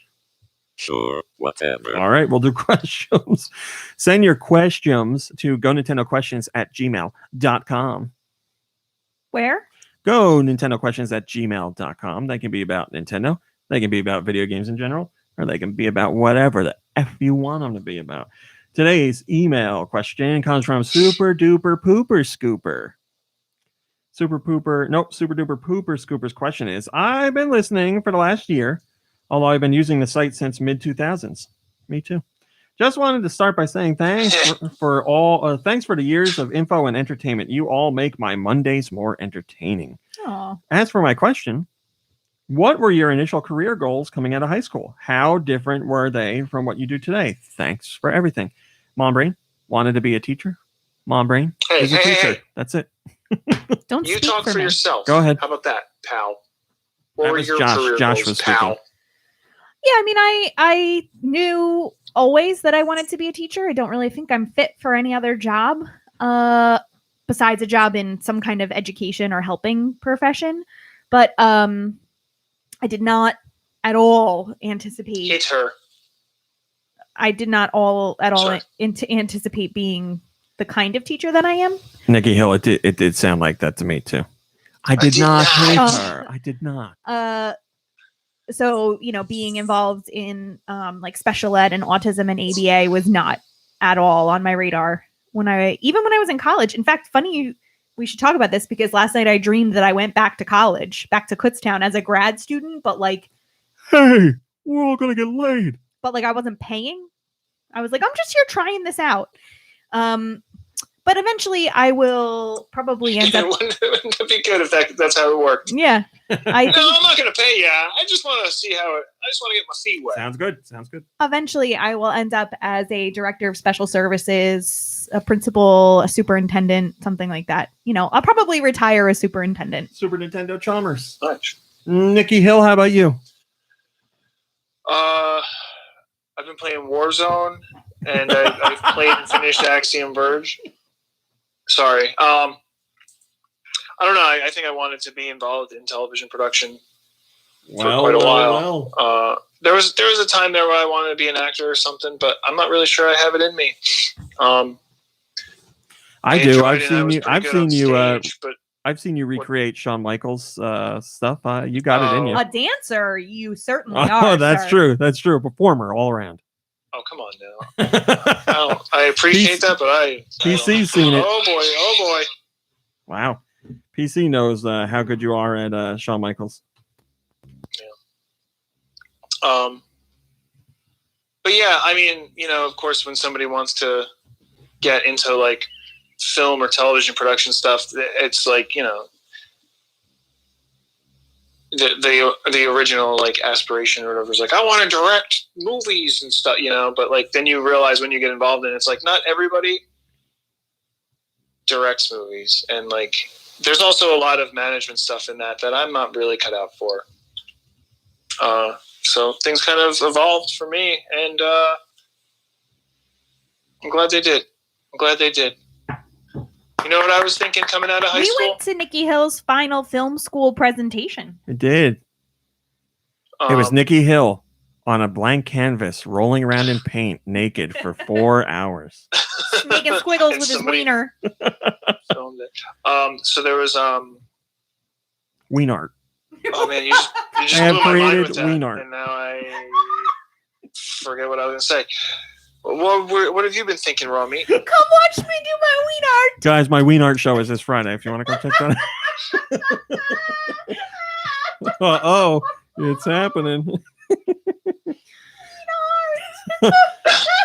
I don't know what mine was. I think I was just going to be like a systems analyst, and that was it. Like, I didn't have any aspirations. I was just like, I I'm going to do this because it'll make money, and that's that. Like, I didn't really care. I was like, as long as I'm hanging out with friends, that's all that really matters. So I think that's what the yearbook says you wanted to be. yeah, that was my original thing. And I think I said child psychologist, even though that's not what I wanted to do. Everything happened by accident after that. I just, I've told the story before. I went to work at an arcade.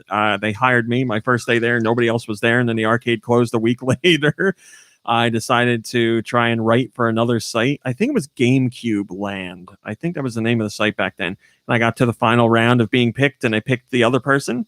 So I was depressed, and I was like, I'll just start a blog on my own. And I went to do a blogger page, and it led to this career. So I had back when I was wondering what I was going to do, I stumbled into a career that didn't exist at that time. So I became something that I didn't even know would be a thing. And here I am today. So yeah, worked out for me. I got no complaints. I turned a passion into a living, and we're living. We're doing it. Yeah, I mean, yeah, all right. I feel like we both are satisfied in our careers. I mean, I think that's a pretty cool thing. Oh, I'm very satisfied. Yeah, I'm satisfied. There may be a lot of work to do, but everybody has lots of work to do, and there's times when it piles on and you get stressed out. That's anybody's job, even the best jobs, that happens. But yeah, I mean, I get to work alongside Nintendo. I get to go to Nintendo events. I get to review games. I get to write about games, and I have wonderful people supporting me, which is probably the best part. I have amazing people on the site and following on Twitter, and especially the Patreon. It's great. I got nothing to complain about. Highly Unlikely says, I don't text my wife dirty pics. I text her ween art. Yep, that's right. It's not pornography, it's ween art. You hang my ween art on the fridge? I was saying I think it would be funny if somebody mistakenly said weenar instead of wiener. Would you like to see my wiener? I have a gentleman's wiener. My brain is choking. She's laughing so hard. All right. Let's do a Patreon question. My son, Weenard. You want to tell everybody what we've been doing with the Snickers? Oh, Mom Brain bought like fun size candy. I bought like 7 pounds of fun size. Oh my gosh. And she's got it on the counter. So we've been spelling out different words with the Snickers. Because the itty bitty Snickers have one letter on each one. The letters of Snickers. Letters of Snickers, but only one letter. So we've been making up words. What the hell's the one on there now? Skinkers? Skrinkers is the only one I remember now. Feeling hungry? Have a Skrinkers. Wait, I think you had was it Kinkers? I might have had Kinkers, yeah. Let me go look. Well, while she's doing that, patreon.com/GoNintendo. You can join the Patreon for just $1. We got a rash of new subscribers lately, or patrons. So thank you very much. That's wonderful. I appreciate it. We're having fun over there talking about a whole bunch of crap, and there's always stuff going on there every week. Plus the questions from our patrons. And today's patron is Guy Bones. And Guy Bones, what's the word? I made it. You made it just now? No, before, but you haven't seen it. The Snickers word of the day is Rinkies. Rinkees. Rinkies. Oh, get me some Rinkies while you're at the store. Today's question comes from busy doing Weenard. Guy Bones. Says something fun inspired by another podcast. Here is a list of 10 Smash Brothers characters. How many would you say wear a hat? Read the list and have each podcast member say their number and discuss where there are differences in everyone's line of thinking. I don't think we'll do numbers, but we'll just go through each one. Mario, does he wear a hat? Yes. Yeah. Sheik. Does Sheik wear a hat? Yeah, there's something on her head. There's like the hood thing, but there's also the bandages underneath or whatever. I don't know. I don't know. There's some kind of headdress there. I don't know if I call it a hat though. Nikki Hill? I don't think that's considered a hat. I'm leaning more towards you. Peach. Does Peach have a hat? Is a crown a hat? Crown. It's a crown. Get this guy out of No, here. I don't think it's a hat. The same way I don't think like a visor is a hat. I'm going to say it's not a hat. Yeah. Samus. Got a hole. My That's a brain, helmet. please. He's going to ruin the cord or something. Please don't do that. Yeah, Samus does not wear a hat. She's got a helmet. Mom Brain, you're in agreement But there. what's the difference between a helmet and a hat? Yes, I'm in agreement. Pits. What's pit heavy? What are those? Yeah, what do they call those things? Who? Pit. Kid Icarus. What does he have? Like the Caesar? That's little what I'm crown? picturing in my head, but I don't know if that's right. I'm looking it up right now. I'm looking up the Kid Icarus Uprising art. What are there's a name for those things. What the hell are they called? I don't remember. Yeah, he's no, he's got no, it's not a yeah, it's what we're picturing. It's like a a leaf crown or something. So I'm gonna say no on that one. Mega Man. No, he doesn't wear a hat. That's a helmet. Nikki Hill, I'm turning to you here. I'm sorry, say it again. Mega Man. I guess that's a helmet. Yeah. Although your mom knitted a Mega Man helmet yes, hat. she did do that. So that counts for me, but not for Mega Man. So Snake. wait, a laurel? Yeah, that's it. A laurel. Laurel. A crown of laurels, I believe. Laurel is a plant, is it not? Snake. Right. So Snake this is a from Metal laurel Gear. or olive leaf crown.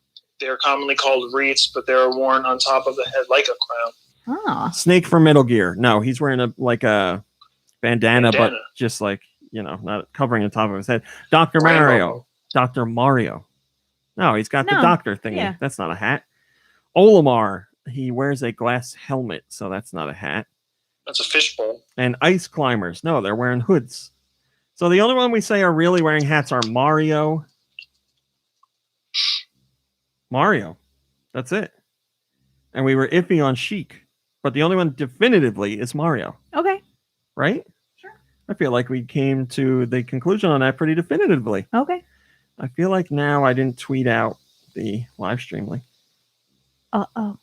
Oh, no, I did. Look at that. All right. We have arrived at music trivia. Yes, we have.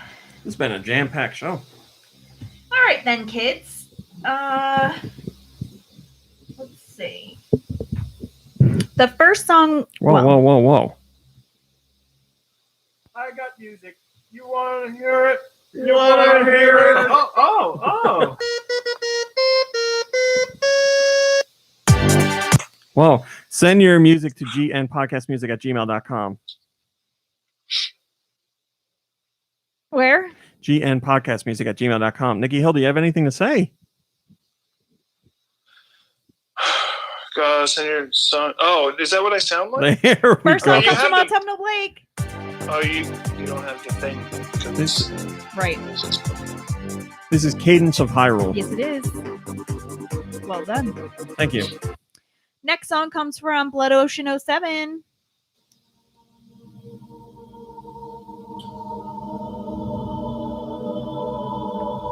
I can't hear anything. Majora's Mask? No. No.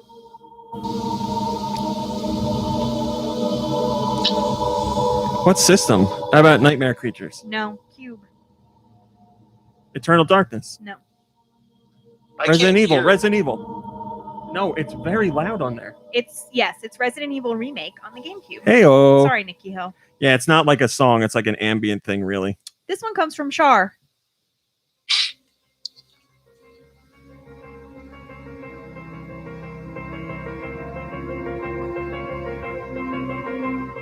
Prince of Persia. No. Sphinx and the Cursed Mummy. No.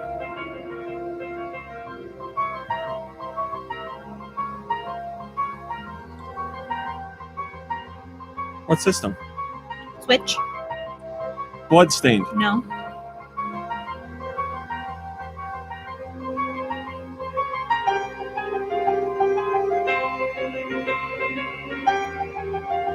You got something, Nikki Hill? Oh. Should I? I don't know what it is. I was just asking if you had something. Luigi's Mansion 3. No. Doesn't sound familiar. Civilization. No. We don't know. Blasphemous. Oh my God, we Blasphemous. both should have had that, Nikki Hill. No, I didn't really play much of it. That was from Char, and it was Blasphemous on the Switch. This one comes from Jess I.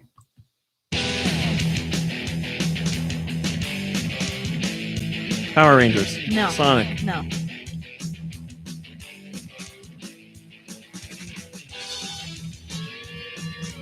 This isn't Sonic? No. Is this a Sega game? I am not sure.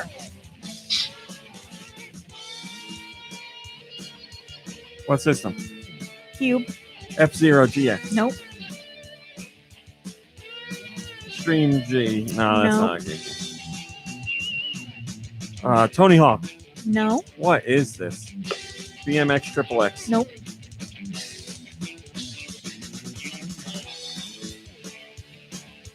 Is it a racing game? Yeah. Yeah, okay. God. San Francisco something. Cruising something. No.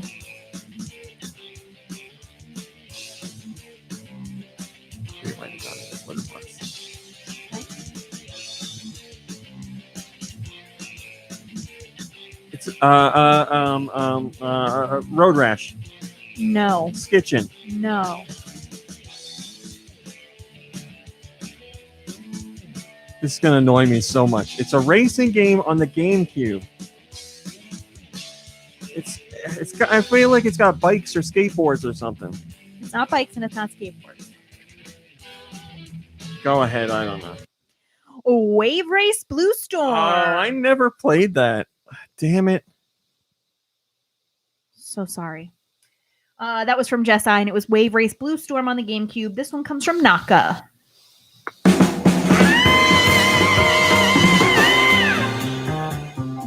I should know this right away. You know it. What's this on Switch? We.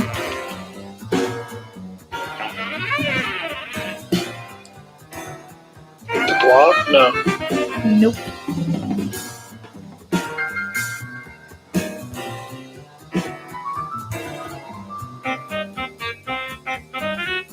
Why do I know this? Elements. Nope. Dewey's. Oh, wait. Is it Wario Land Shaken? It is. Yeah. Wario Land Shaken on the Wii. Yeah, something must have happened with the cat because he's slinking down the stairs. It's got to be in his litter box.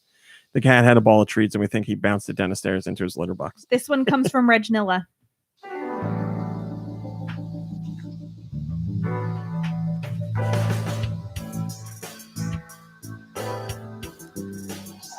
Oh, man. I can't even place this system.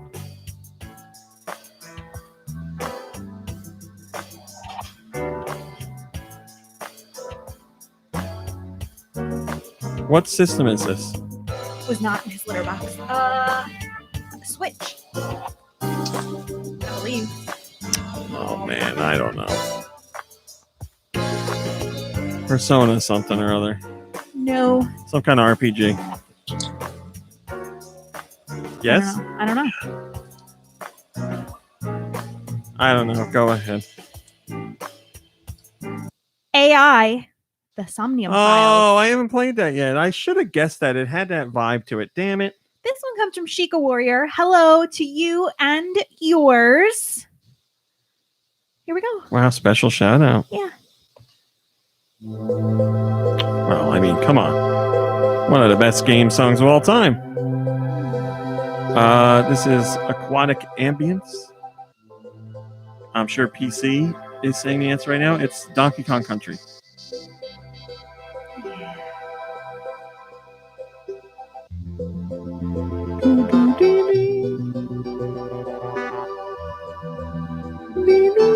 Okay, go ahead. Alrighty. That was Donkey Kong Country. An all-time great. From Sheikah Warrior on the NES. Here's one from Steister.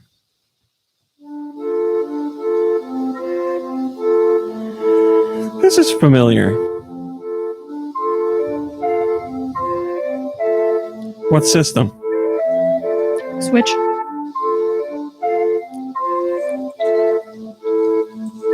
Whatever it is, it's not first party. believe it is. I got no clue. I don't know. Nikki Hill, you got anything?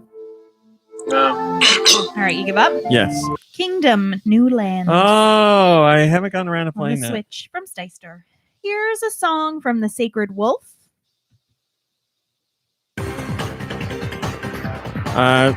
Super Paper Mario or something? Super Mario and Luigi?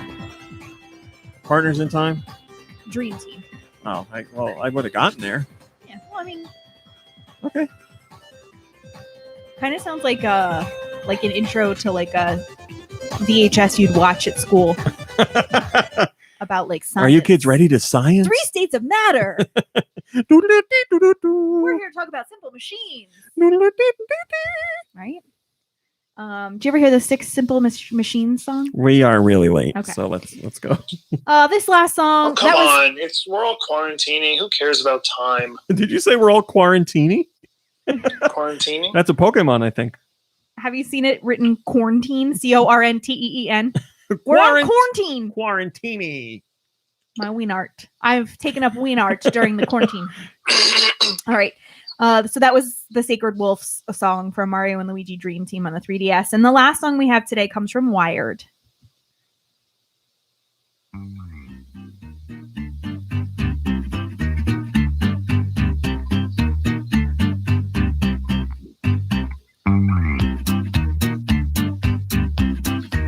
This is like a Yoshi game or something? Nope. That was System? I think Switch.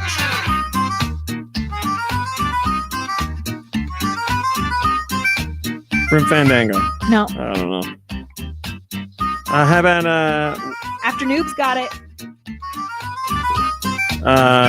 Super Lucky's Tale? Nope. It's not first party, is it? Nope. Let's Baby boy. get him out of here.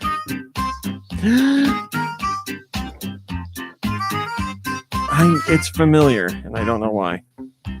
Go ahead, I don't know. It is Overcooked 2. I haven't played that, but I've heard it in trailers. God damn it. All right, that's that. We did terrible. You did. 6 out of 10 final I rarely score. participate. 6 out of 10 final score says Autumnal Blake. So not as bad as I thought. That's pretty good. I'll take it. Kirby says good job, so it means good job then. Thanks, Kirby. All right, this was a supersized show. I hope it supersized your day whenever you're listening Hope to it this. supersized your weenar. Weenart. Yes, I hope you had a great time listening because we had a great time doing it. And that's it. So thanks for watching. And this isn't going to work. Thanks for watching and thanks for listening. We'll see you next week. Goodbye, everybody. Goodbye, everybody. Bye, everybody. I got it. We had a request from Autumnal Blake to make the podcast picture look like you're getting me.